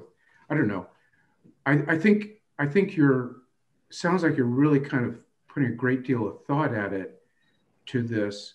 And then there are just certain experiences for that trail user on a narrow trail. Anyway. So, yeah, I mean, go ahead. Oh, no, go ahead, Scott. Yeah, I think building more trails is part of the solution, because I think demand is exceeding capacity. And so there's behavior by all user groups, and I don't know what to extent by user group, of road trails, shortcutting, trying to find that experience that they're not able to find for whatever reason, and things are out of control. Whereas if there are more opportunities that are designed to keep users on trails, then we probably have much less environmental impact by directing users to those locations. So I just had a question, Jim, about what you said. It sounds like you were on one multi-use trail that you felt worked on the East Ridge in Redwood, and then on another multi-use trail that didn't work. No, they both were great. Oh, they both worked. Okay. Yeah. So then you do think multi-use trails, if designed appropriately, whatever, could work. Yeah, I really think, I know there was at the Trails Workshop a while back, it was like, let's move away from fire roads. I think they've been really successful. And I think they have a role in our trail program. And I also think about just with the fire issues that there will be needs for access. And it's better if they can use the road rather than, kind of drive along across the landscape if it's a big fire vehicle. That's a new thing in the picture. No, they've both been very effective. Let me just say, as a bicyclist real quickly on the Bay Trail and other places, I don't like coming across people, even with the bell. They don't know where to look. Having space, it just makes it so much easier to not disrupt that conversation that they're having, and go around them without, causing a lot of jumping. So Scott's heard me say this before. Jim, I don't disagree about those trails, but aren't both of those trails are wide, the East Ridge Trail and the West Ridge Trail? Yeah. I mean, they're maybe not, the West Ridge is maybe not quite as wide as the fire road, but basically, I mean, I think of them basically as fire roads. Yes. And they work really well for me as a different kind, as a user of different, both bikes and walking. And I see it working with the horses too. I've seen all three pass at one time, easily. I think fire roads are a part of the spectrum, but I think they're more kind of thoroughfares to move large amounts of users. So they're good for that, and kind of main arteries. But when they have really steep grades, I think they start losing their value to all user groups. And they have higher environmental impact as well. Looking at that trail behind Sean in the photo, well, that looks like a trail, could conceivably be a multi-use trail. It's fairly wide, it's got good sight lines, it's not too steep. But there are just so many trails that are steep and don't have sight lines, and you're not going to cut down the trees to create sight lines.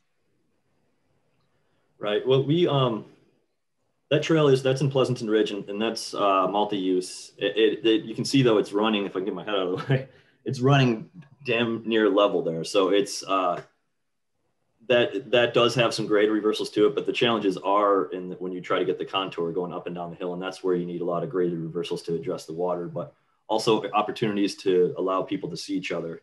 And oftentimes we'll use trees and other items out there, whether it's rocks or hillsides or outcroppings, to anchor a trail turn to allow people to not cut it as much as some people do. That's where we oftentimes find the switchbacks and the user created trails is where people are trying to get around something to get to the other section of the trail.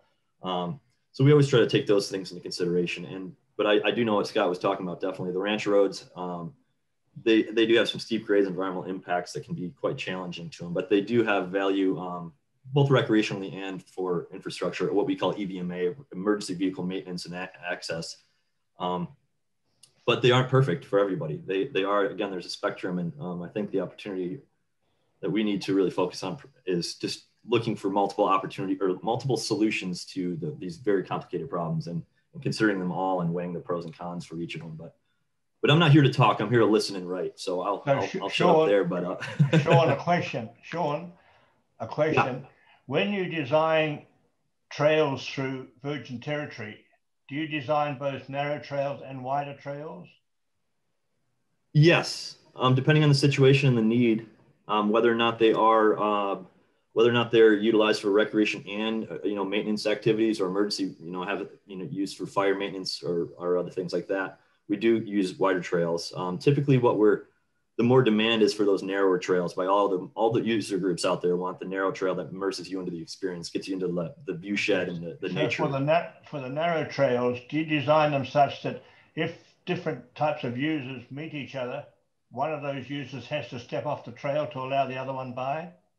We look for opportunities to make those happen as much as possible, but we also do rely on people to use their own considerations in trail etiquette to know the hierarchy of the trail users out there. But we do try to take that consideration when we have a design. We don't want to go too steep of a slope where it's not safe for people to pass, or at least provide those opportunities.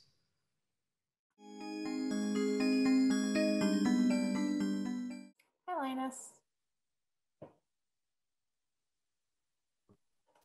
Hello, how are you both doing today? Good. Hi.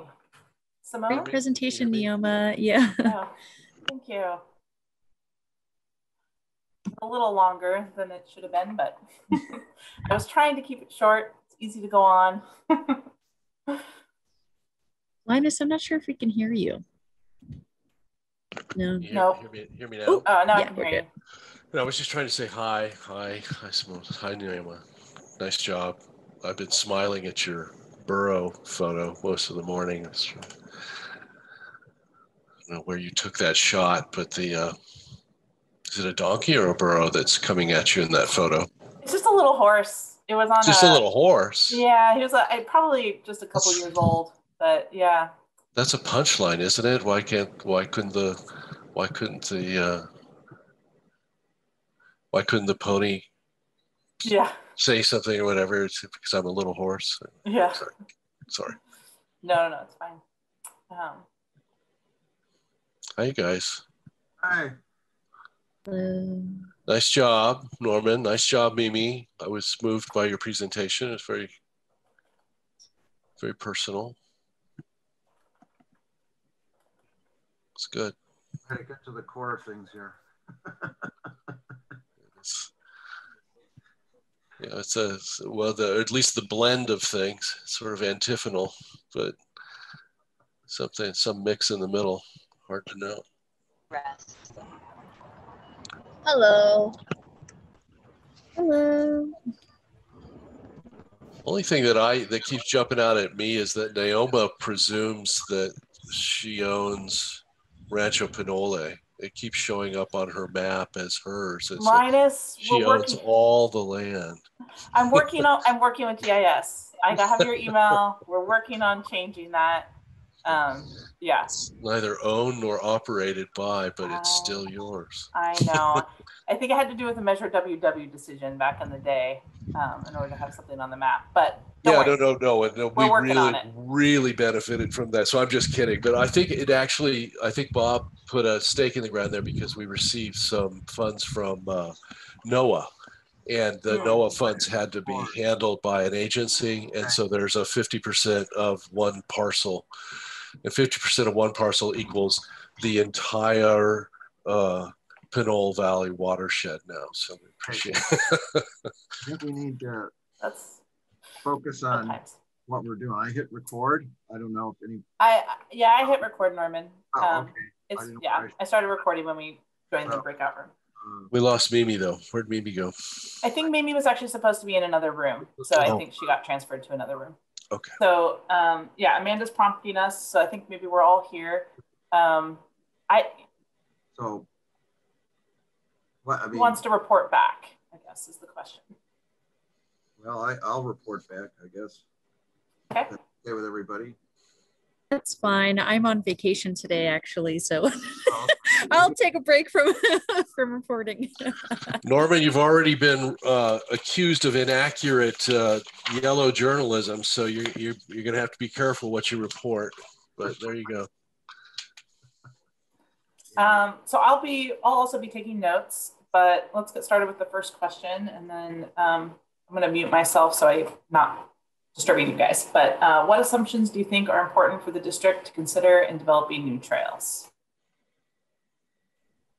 I think I'll let other people speak, but because I had the presentation, but I think a lot depends on what is it that the mountain bike community really wants out of all of this. I mean, that's the thing I've been asking from the beginning, because we really need to know that. Do they want another Crockett Hills? Do they want all trails open? I mean, I don't know. I mean, that's critical.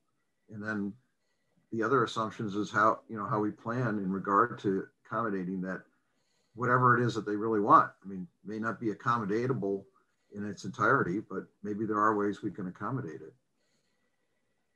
Norm, just to question, so did you not feel like you got the answer to that you weren't able to get that information from the mountain bikers perspective meeting? No, I didn't. Because I don't want to put words in their mouth, or your mouth, or anybody's. But is it that they want all the trails in all the parks opened up?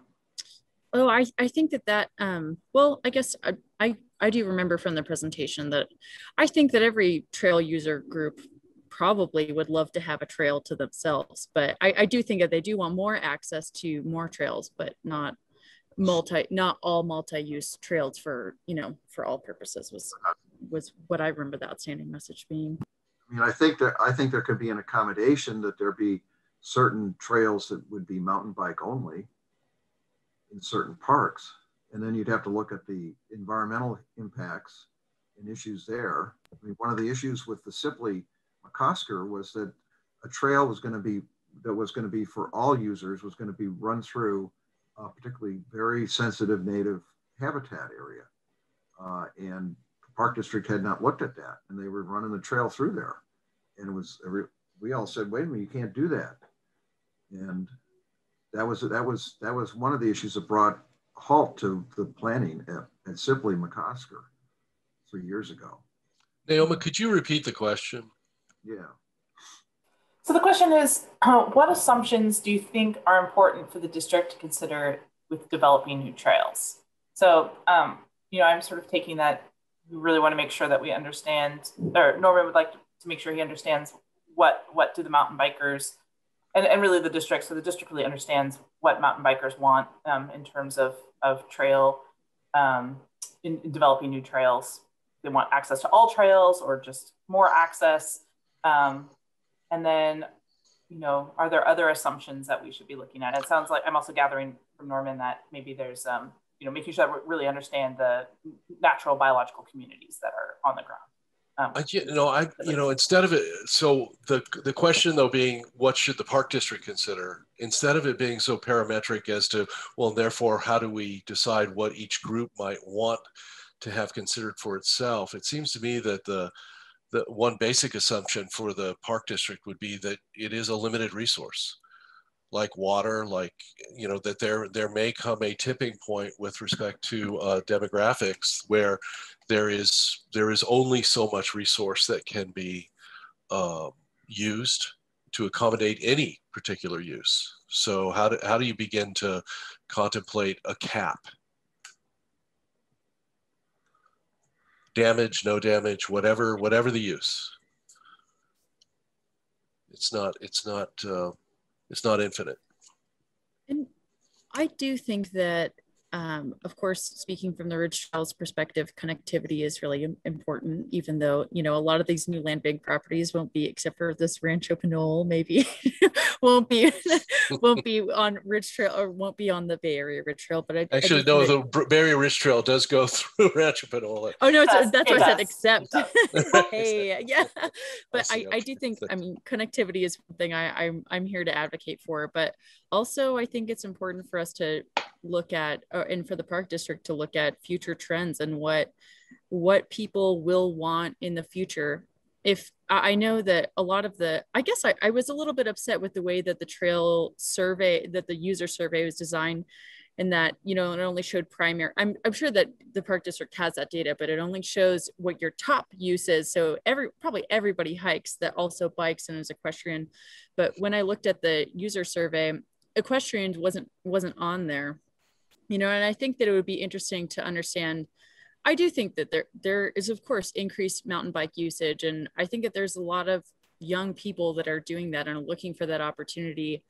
And if we took the stance of like, no mountain bike trail, no bikes now for any of the land bank properties, that just means that no kids would get to bike, would have a place to bike in the East Bay in the future. And so I think that it's really important that we kind of look at this conflict now and also look at the trends and just acknowledge how use is going and what we can do now to curb and do responsibly manage that.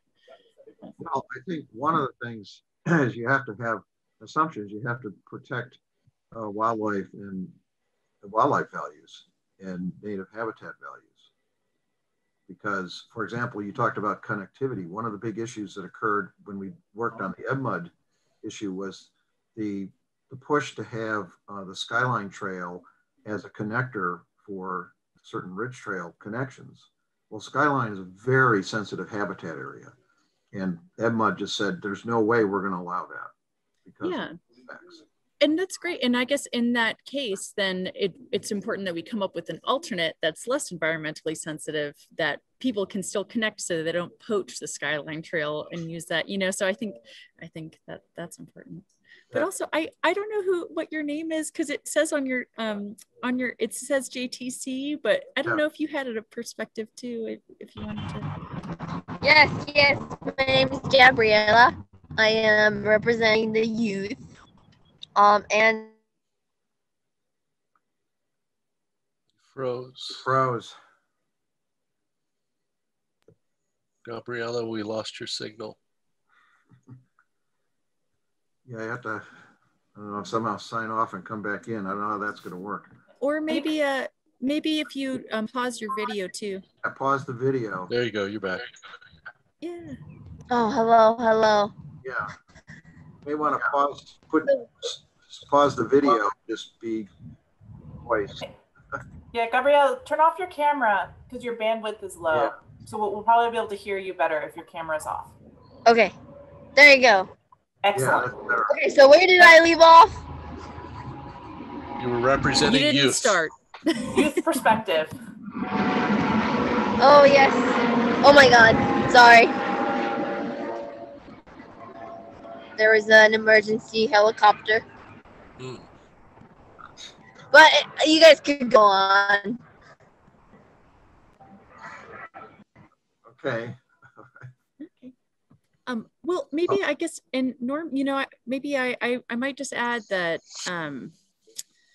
I have faith in, I do believe that the park district staff and all of the trail staff, I mean, they are going through all of the regulatory processes, both state and federal, to be able to build these trails. I think that's part of the reason why it takes so long to get approval. So in my assumptions of like, yeah, I do believe that, and because like, I do believe that the park staff is taking these things into consideration and building new trails. I guess that was kind of the original question.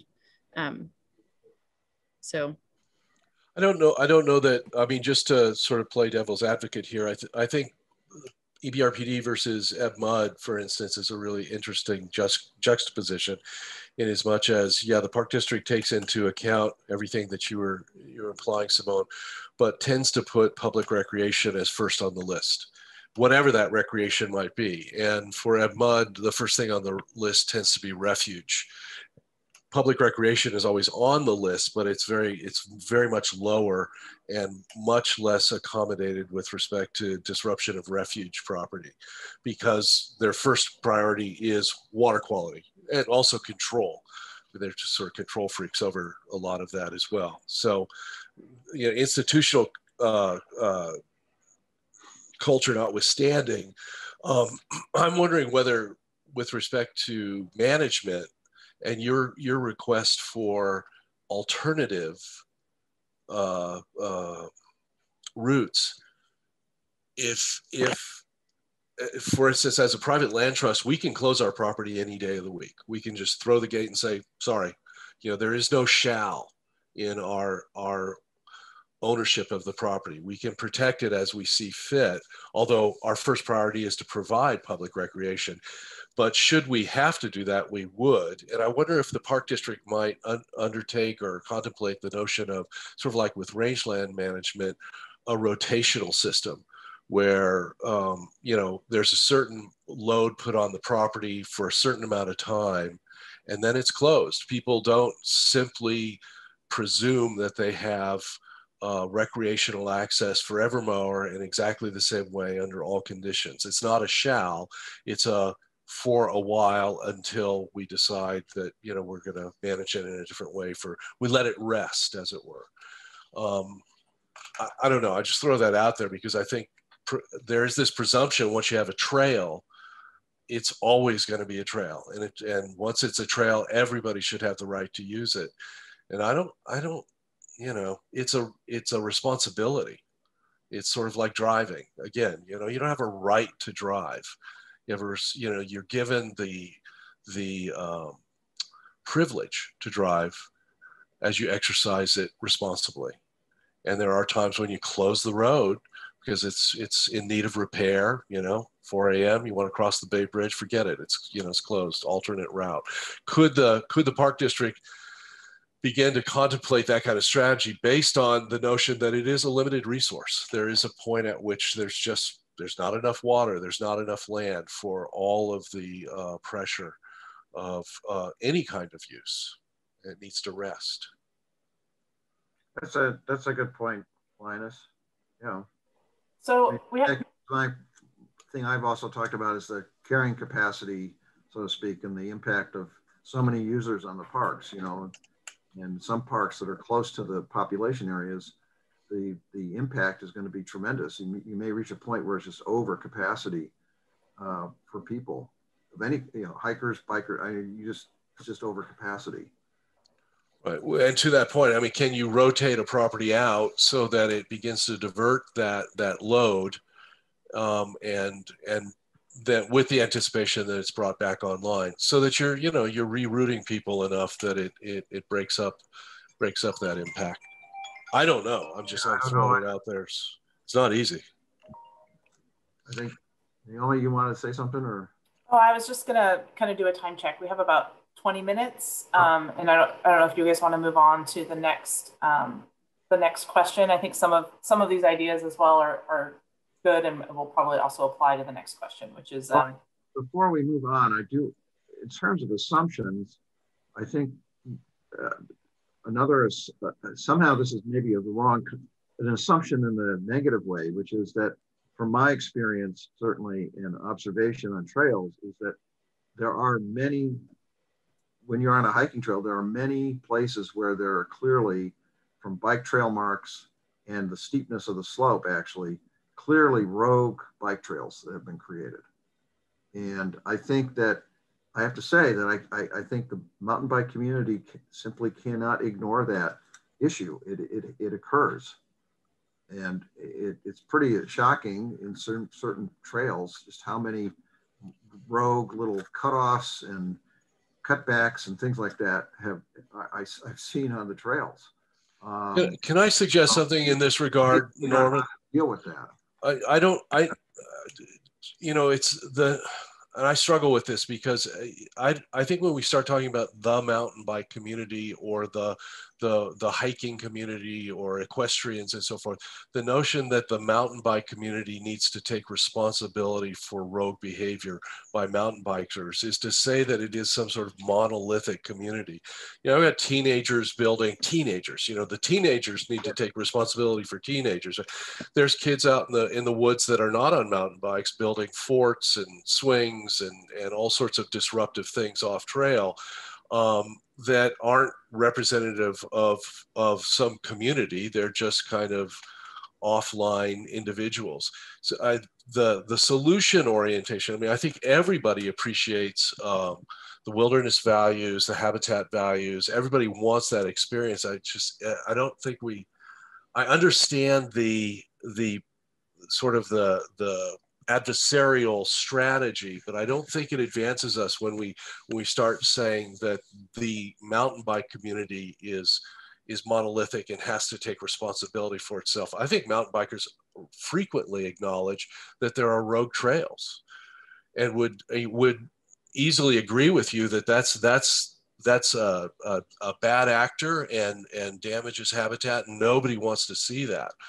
I think we all need to take responsibility for people that are rogue actors and shut them down.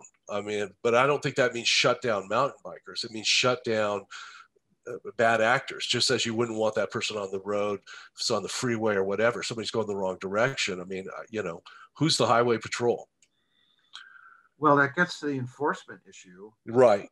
And certainly it's not to say that this is a monolithic, the mountain bike community. It's just that what I was trying to get at is that there seems to be, my perspective and others, more rogue trails when there are mountain bikers on a trail.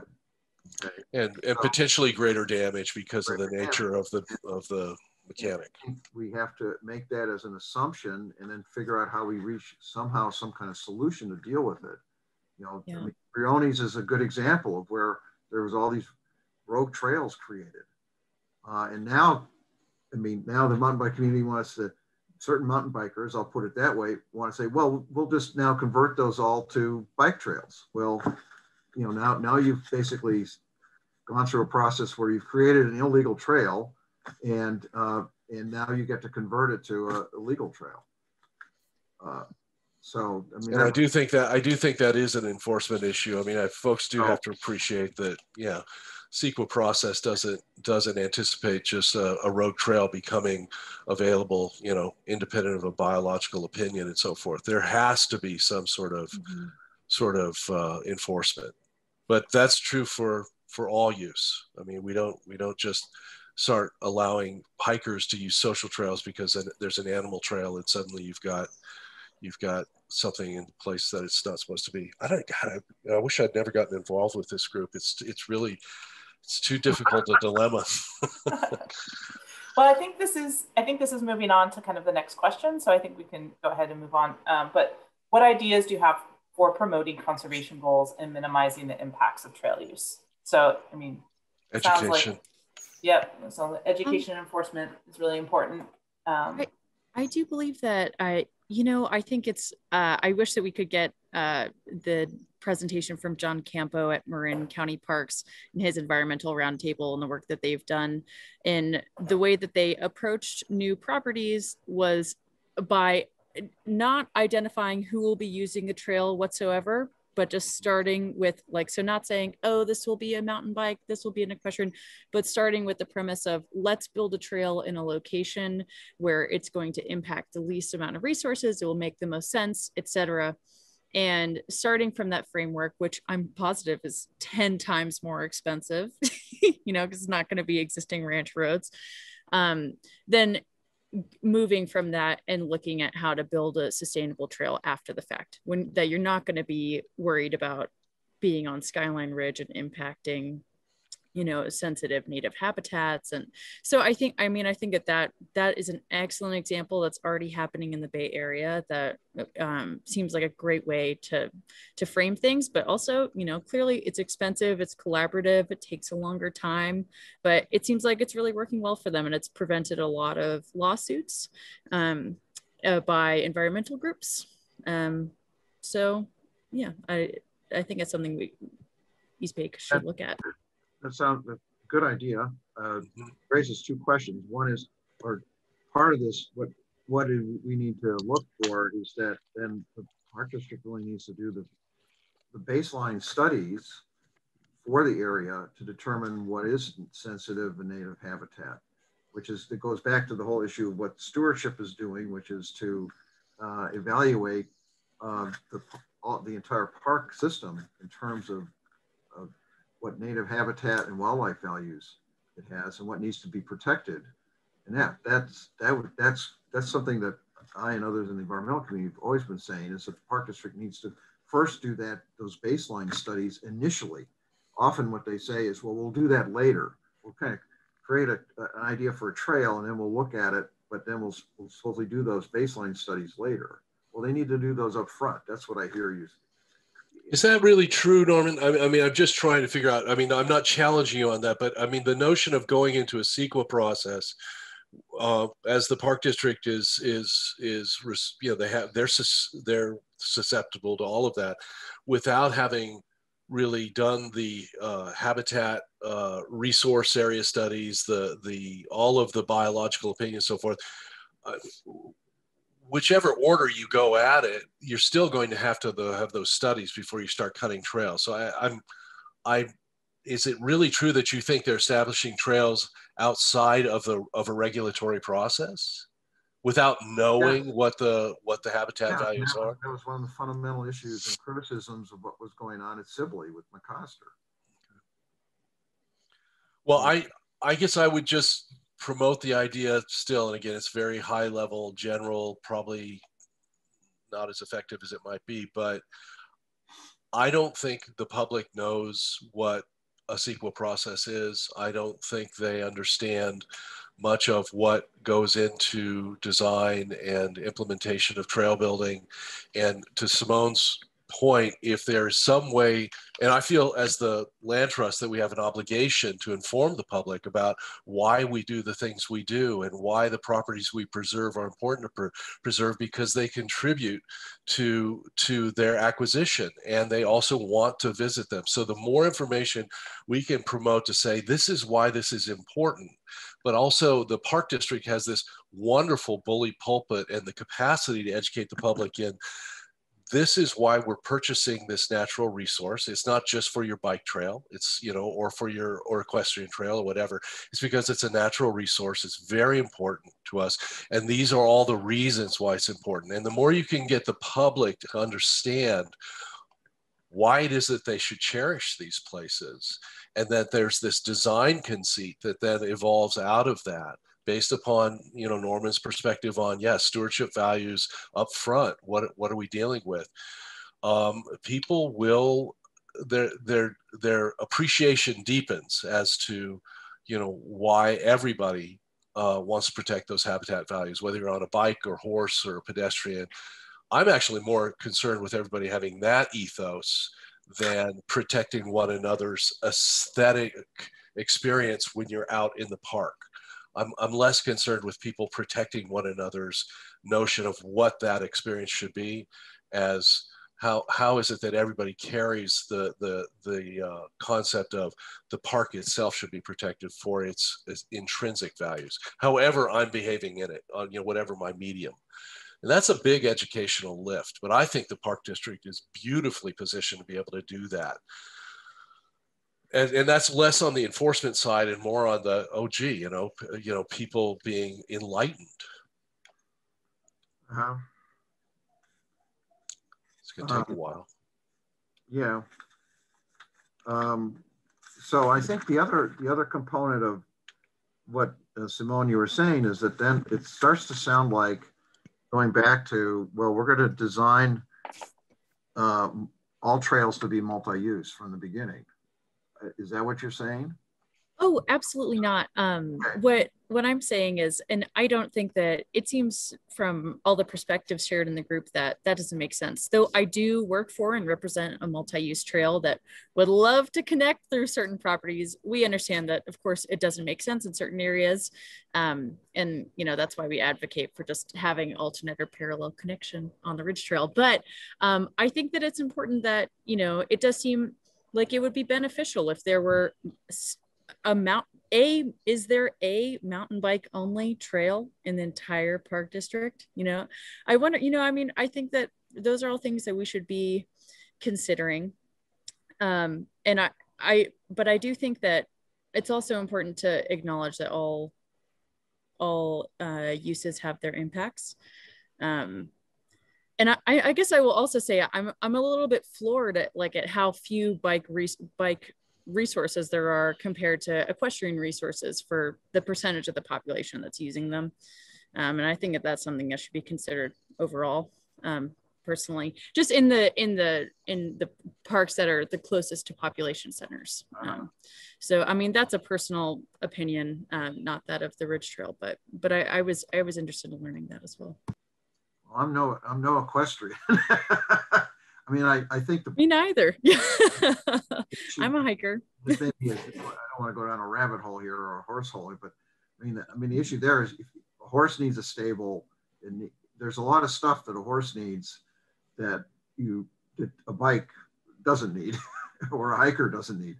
So that's the problem. The horses really need stables or a place where if they bring in with their trailers, a place to park the trailer. That becomes really, you're taking up 2 or 3 spaces when you bring in a horse if you don't have it in a stable. So yeah, but I don't think that anyone in this group, I don't think that anyone really has said all trails should be multi-use, but I guess that it's just terrible to acknowledge that only 12 miles of trails have been built. So if you can only build 12 miles in 20 years, then it makes sense that that's what the park district would pursue, something that would be beneficial for all people. So I understand this lack of resources to be able to make beautiful trails for each trail user group, or ones that are good combos for this type or combos for this type. There's resource limitations. I personally think that probably needs to be done, that there needs to be a way to deal with the issue of the bikers want to be able to ride safely themselves and not have to deal with pedestrian or equestrian users that would affect their experience. I've been on the trails.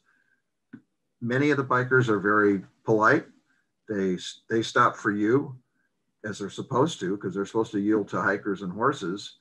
But then quite a number and it's not because they're nasty, mean, or anything. It's just they're on the bike and they're going, and it's easier for me as the hiker to step out of the way than for them to stop the bike. So, and I don't think they particularly would enjoy stopping their bike. So I think I think going back to Lina's view or ideas, user experience is something we need to look at. And that also means, what's the user experience for people on bikes who want to be able to have a biking experience that doesn't have hikers and equestrians interfering with it. So are you suggesting sort of a skate park strategy, as it were? You just segment that population. I'm not against that. I just You sacrifice some property, as it were, to. That may be a way to go, because I mean, you know, in a certain sense, skateboarding is somewhat analogous. At the very beginning, skateboarders were everywhere. People were going, coming down to, barreling down the sidewalk at me, that kind of thing. We got to put them somewhere where they can do their thing. Of course, skateboarding is very different from most mountain bikers, but yeah. But the obsessive dedication to it is not dissimilar. It's like I'm going to use my skateboard, and I think municipalities accommodated that in ways that it's kind of hardscape. We're going to carve out some land and make it work. Right, and and you can see that in again. There's it's not a monolithic group, as you say, Linus, but the one of the videos I put up in my presentation, the third one, this is a place called Sky Park in either Southern California or Southern Nevada. I mean, you got to take a look at it. I mean, it's pretty amazing, and it's clearly a mountain bike only park. Okay. Is it for profit? It may be. It's a privately owned area. Yeah. So I keep looking at it, I go, man, this is a business opportunity for somebody. We're supposed to leave? I think we're up on time here. Yeah. Oh, no. We're wrapping up. Okay. So I'm trying to get here. We talked about the idea of that the parks and trails may be a limited resource, that maybe we need caps to accommodate that limited resource. There's issues about how to deal with connectivity and addressing future trends, protecting wildlife and habitat values, maybe a rotational system for parks, people taking responsibility for trails is one way of dealing with how to deal with the rogue trail issue, and with enforcement and education. And what else? I want to make sure I'm more jobs. What? More jobs to monitor. If I get anything wrong, just shout out. So that's what I thought. I think that was a good surmise. Yeah.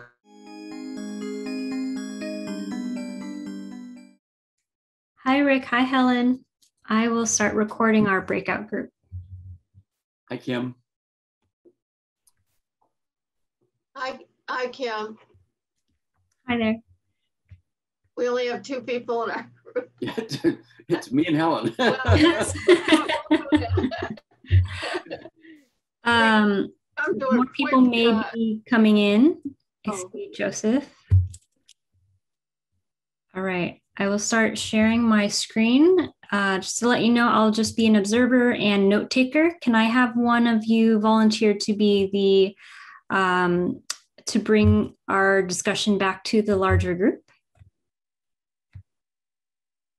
Who's going to leap in? I'll if nobody, I'll just do it if nobody else wants to do it. If somebody else would like to do it, please step up to the plate. I was going to recommend you, Helen, so we think alike. And Helen, I'll have our screen shared up so you'll have the notes when we go back to the larger group. Okay, thank you, Kim. Yep. Let me know if you can see the screen. It has the 2 questions, and we are in breakout group number 5. Super. There you go. And Kim, what time? It's at 11 now, so we done at 11:30, 11:35. Yeah, I think he said 35 minutes. So. Yeah, and I think Amanda will send some time updates, such as like moving on to question 2, 5 more minutes. So I'll be timekeeper as well if she sends those messages. Awesome, thank you. Well, I'll put my big toe in the water on number 1 and say what assumption. I think clearly one assumption is that there are multiple viewpoints about that need to be considered in developing new trails, that one interest shouldn't dominate.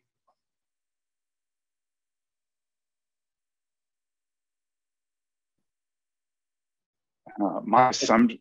Go ahead. I was going to just say, my assumption is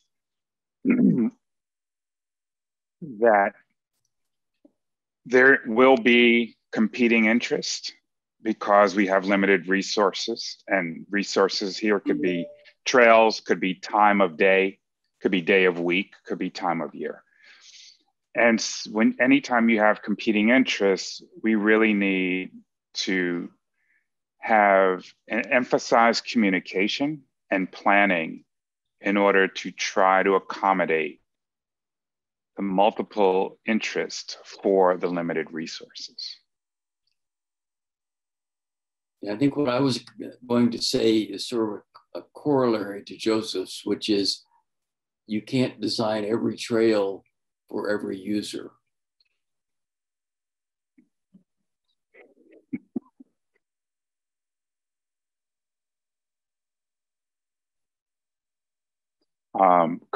So I think also an assumption could be we could create a portfolio of trails where some are designated multi-use and be more specific about those multi-uses, and others could be designated as single use.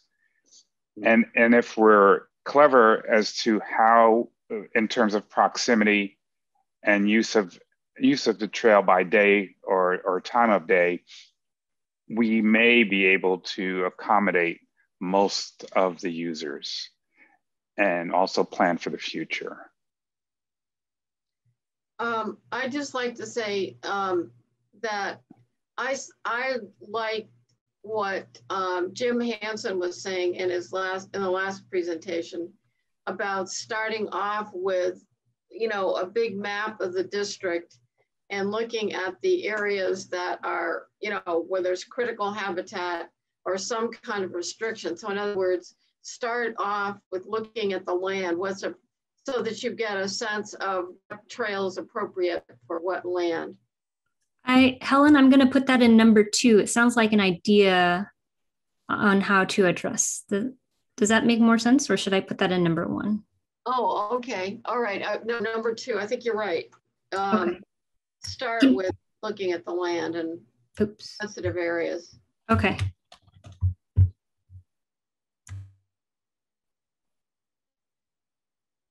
So I would say my portfolio is more of an idea than an assumption as well, Kim. So it can go in number 2.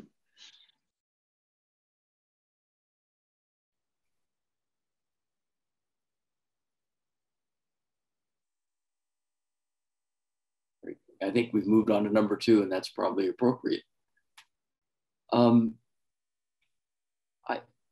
Joseph mentioned communication earlier, and I know that when we were dealing in the Park Advisory Committee with dog issues,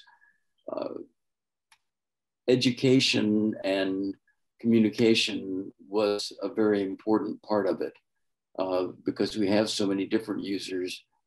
It makes sense to come up with ways to, for instance, have mountain bikers work with other mountain bikers to communicate to them the rules of the road. And that could be true for any user group.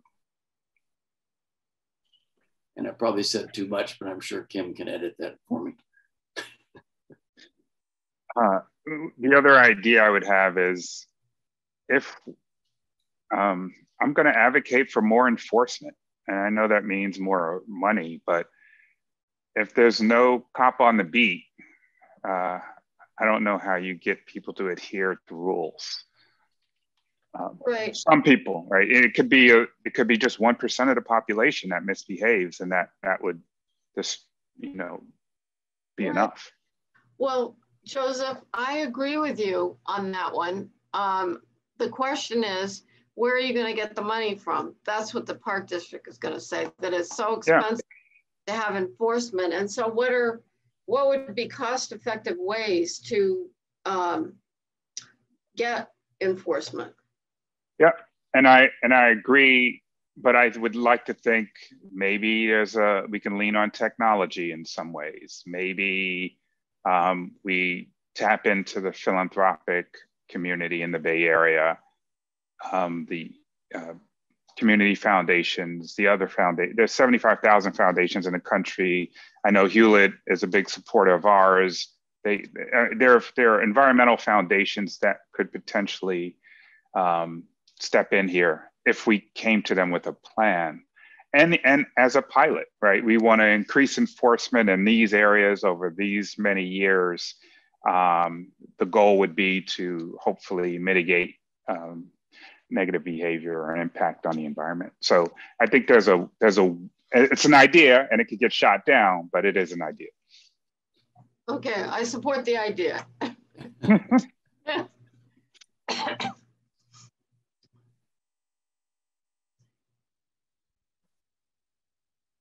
I would like, yes, that's right. On that one, and I would say especially sensitive areas, environmentally sensitive areas. Yeah. Right, I would add that.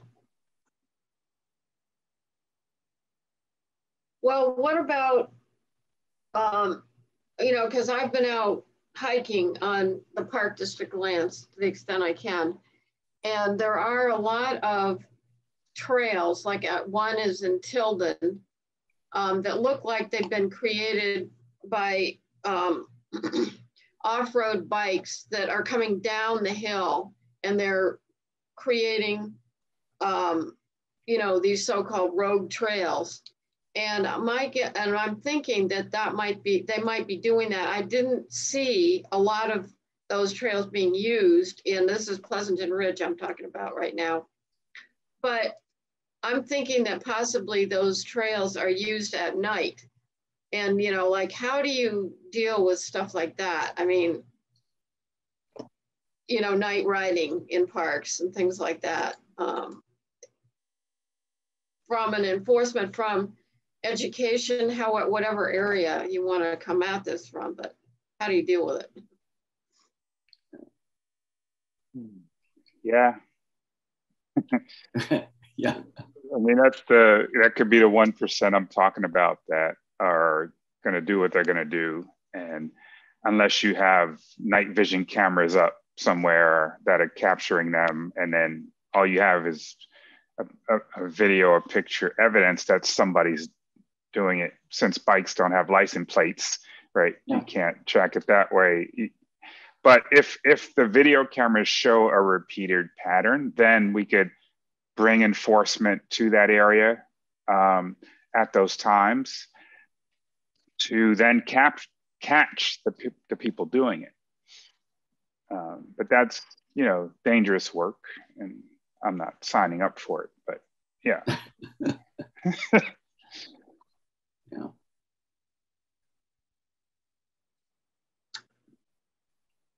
And then what about, I mean, in the past, there's been talk of having mountain biker patrols, you know, volunteer patrols out looking for scofflaws, basically. But is that, I don't know if that would work or not. What do you, or is there a volunteer patrol now? I think there might be, actually. Yeah, I think that the Bicycle Trails Council does that. I know in Joaquin Miller Park, they do work in the park, and I think they also do some patrolling, but that's in line with the suggestion I made that the user groups should patrol themselves to an extent. And I think that's certainly a more effective and efficient way of enforcement than having to expand the safety department to the extent that you need to cover all these areas. So yes, I would strongly encourage working with groups like the Bicycle Trails Council and ask them to send volunteers out on the weekend or on that evening or whatever to talk with people. Rick, Helen, what do you think about just general park signage? Do we have an adequate amount of signage? I agree with you there. I think there needs to be more. Although signage only goes so far. I mean, because like you see at Briones at the, I think, what was it, the Alhambra Creek entrance. There were several road trails right near the beginning of the hiking trail. And there was a little sign, you know, I think it was a red band, you know, no bikes. And yet there were all these, you know, it was clearly a heavily used area. So I don't know. I mean, I think signage has its limitation, but I do agree that there should be more. And then the other thing is maps, you know, information on maps. I think clearly that's.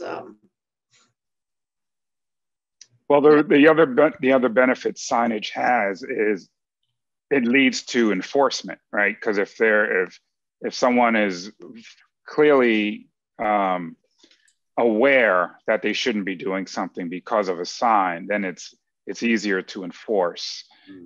It's one thing to go to a person, a scofflaw, as you say, who doesn't even know they're breaking the law or rule because they didn't see any sign. Right. I think that's a good point, that more signs makes it easier to, I totally support that. You can also use the signage to educate people, make the point, not just, you know, no, don't go on this trail, but maybe a comment about endangered species or some other, whatever the reason is that you're not allowed, so that you're educating them as well as just saying no. Love that. Love that.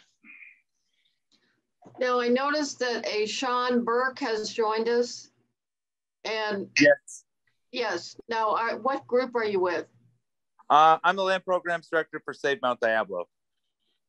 Oh, okay. Okay, great. Well, can we see you and not your beautiful bird there, or is that? I'm sorry, my service is kind of in and out. I'm on the side of the road. I'm dealing with my van being towed right now. Got it. Okay. But got it. as far as signage is concerned, I was a park ranger for a number of years, and you'd be surprised how many people walk right by signs that say one thing or the other. But the reality of signage is that it allows for park enforcement. If there is no signage stating one use or the other, especially in the East Bay Regional Park District within Ordinance 38, there has to be signage in order for there to be enforcement for one thing or the other, or else they don't have a bounds to enforce. Yeah. But also, you know, educational signage is really important, just in general and of itself, specifically for all user groups. You know, the more educated we all can become, the more we understand all of these different nuances within utilizing these trails and management of them. Yep. Great.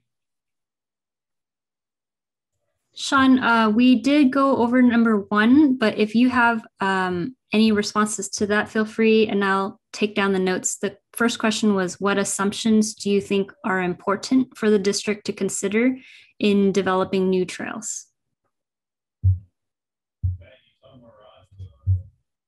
Assumptions. I just think that, I don't know if it's an assumption or not, but it's important for people to become educated, and it's something that can't happen overnight. It takes a long time for people to spend time in these places and understand even a fraction of the nuances of them, to be honest. I mean, I was a ranger for 10 years, and I've been doing, you know, conservation-based work for 15 or 20 years, and I continuously learn things on a daily basis. So the reality of it is that it's, I guess an assumption could be that this is a lifetime learning experience that we have, that we all have to be conscientious of each other's opinions and outlooks, and then also how to utilize those different nuances in the management of these areas responsibly.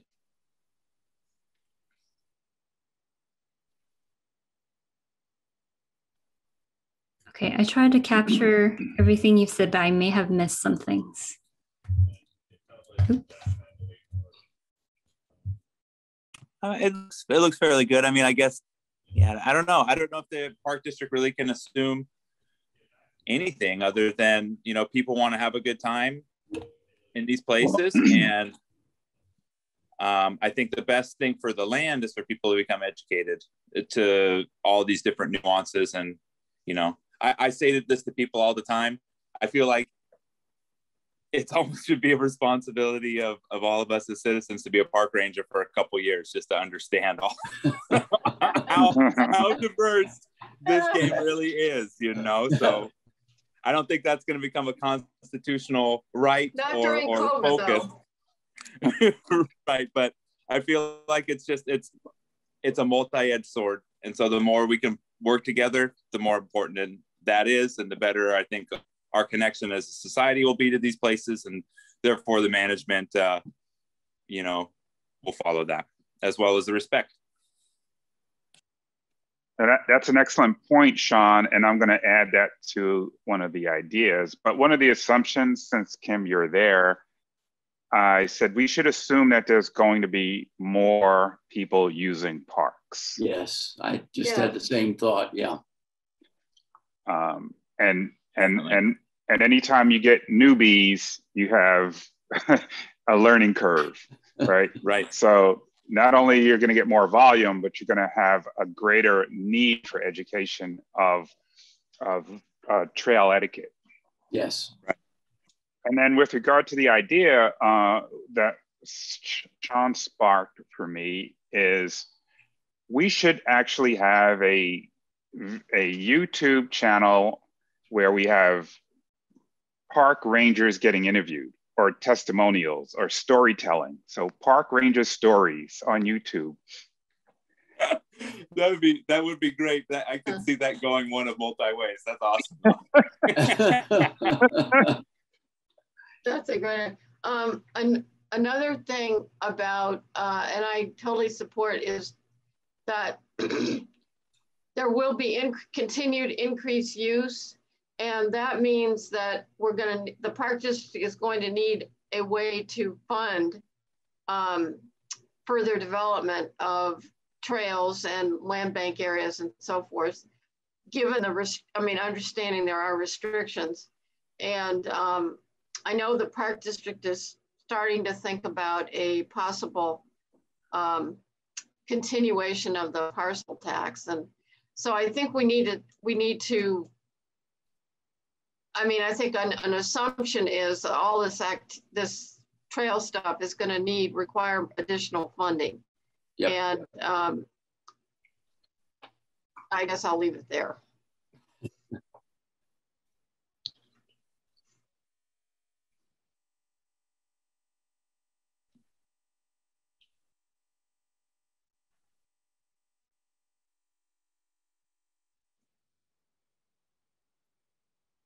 I guess another one, and this is kind of tongue in cheek, but these park districts should assume to expect the unexpected because all of these things too, then we get kind of slammed with weather events. Like 2017, we had trails disappear for flooding and things like that. So natural disasters are a thing that come into play too. And the thing is that these are wild places and more and more people utilize them. So there's a room for conversation. Yes. Oh boy, that's a big one. Yeah. I just talked to a colleague of mine who lives near Yosemite, and he said during the smoke was so bad during the fires that he wound up buying an RV to drive out of the area because he couldn't find hotels or anywhere else to go that wasn't impacted by the smoke. So his family, and he's married with a young child now, he bought an RV because of what Sean just alluded to. And if the fire season extends as it continues, or is as intense as it has been, behavior like that is going to be more widespread. Yeah, maybe more widespread. Yeah, certainly.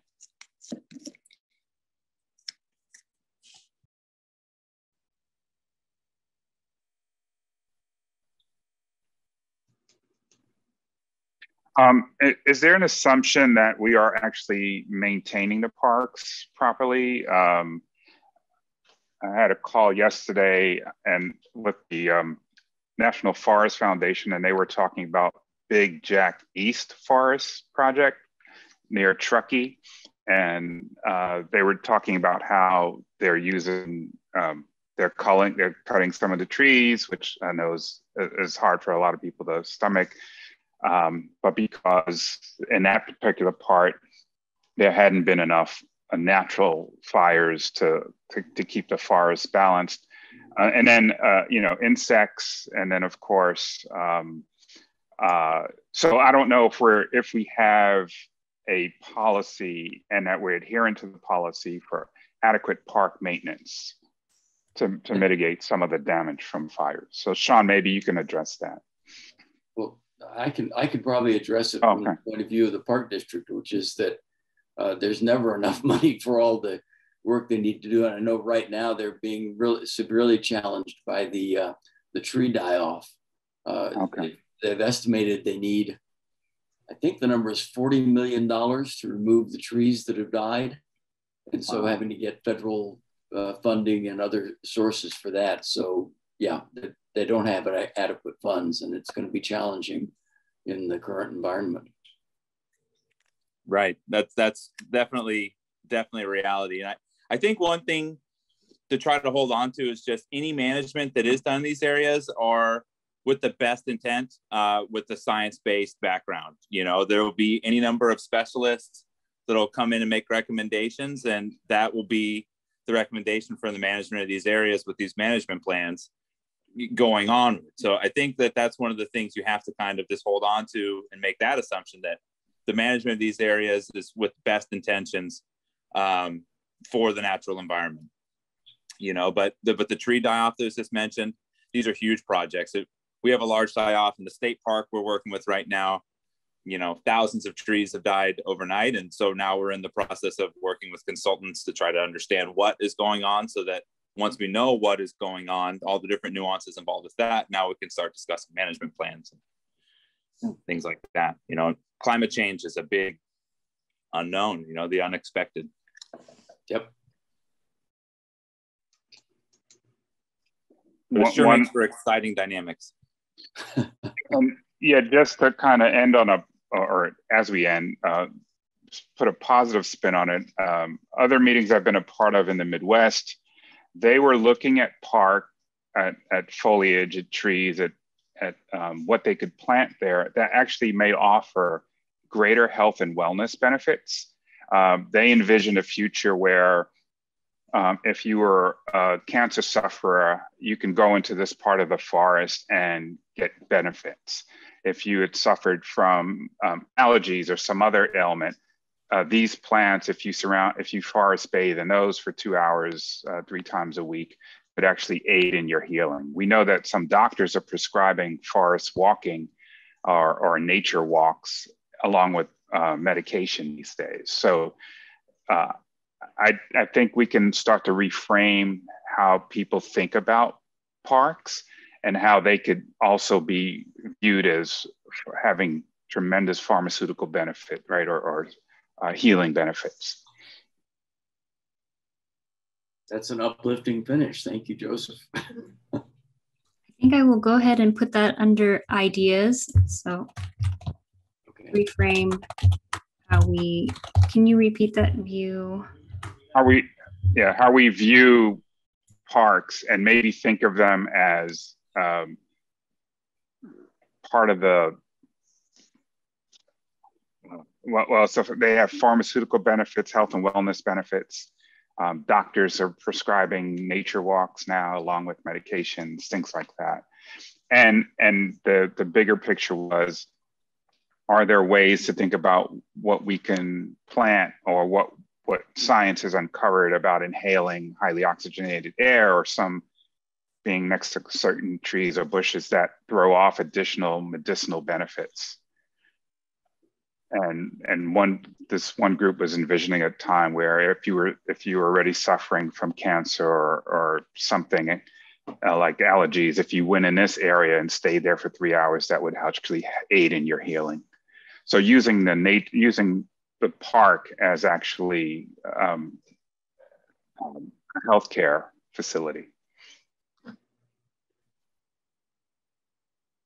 think that's a really good point to make, you know, especially thinking about that these places weren't always parks. You know, these places were home to a lot of people for a long, long, long time. And they, you know, that's exactly what they were for so many people. You know, once you can connect back into these places and you realize that you are a part of these places, you're not just recreating necessarily, then that's when we can start healing as an earth form, you know. And so that's a really interesting topic in and of itself, that I'll kind of keep my cards close to that one because I can go down the line with that. But I think that's a really important topic to bring up.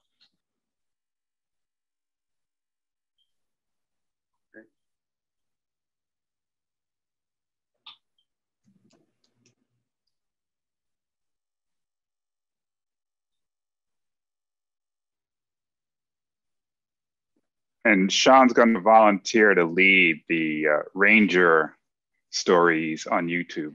There you go. Oh man, that would be fun for about 2 of them. Then I'd be in a lot of trouble. Sean, I have a meeting with Google on Friday. Do you want me to bring this up with them? That we're interested? I mean, if you don't have to actually be the talent, but if you know other people who would do this, we can get it started this Friday. You know, Shelton Johnson in Yosemite National Park.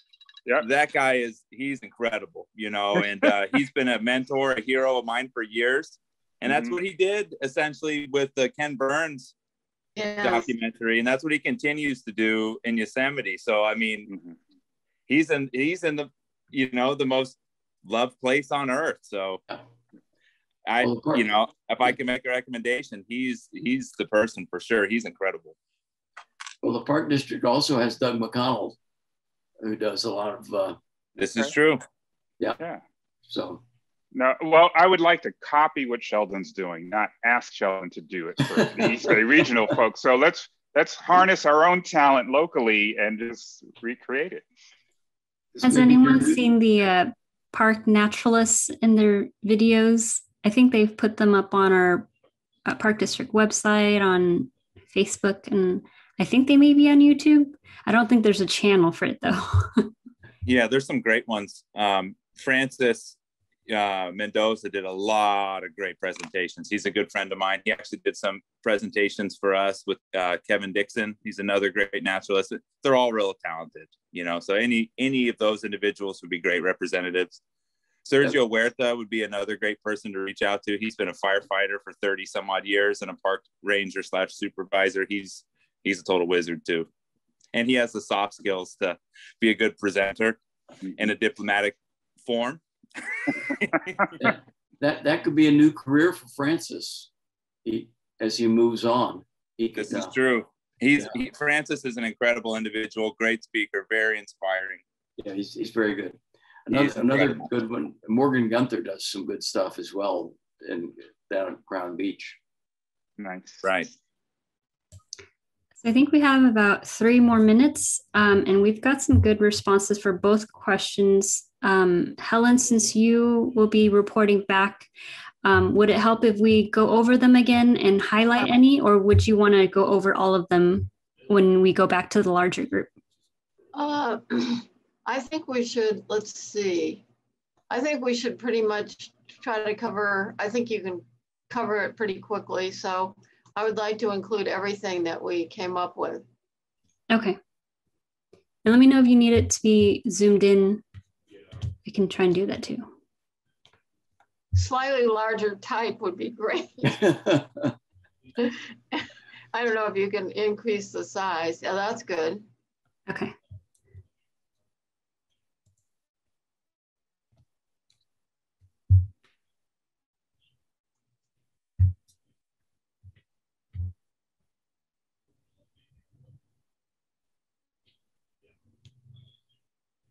So we have, Kim, are there 3 different things groups? Is it going to be 1, the assumptions question, and then, let's see, what were they now? Let's see the assumptions, and then that's 1, and then 2 is, ideas for promoting. Oh, okay, great. I see it. It all boils down to the 2 things. Okay. And we've got 5 breakout groups. We're breakout group number 5. Okay. We'll be last but not least. But you'll have less to say then. You can just say, oh, you guys That's all right. covered that. That's right. I refer to the previous comments. Tim, you did record our session, so anyone who wants to hear this, this rich, yeah. Joseph, I wanted to know, your little thing says Joseph Muzan, COO, outdoor Afro. And yes. What does COO stand for? Oh, Chief Operating Officer. Oh, right. Okay. Okay, we're closing in 50 seconds, so it's been nice, you guys. Okay, good. See you back in the big. See you back in the room. The big group. Right. Thanks, Kim. Thanks. Great talking with everyone. Thank you. See you, Sean.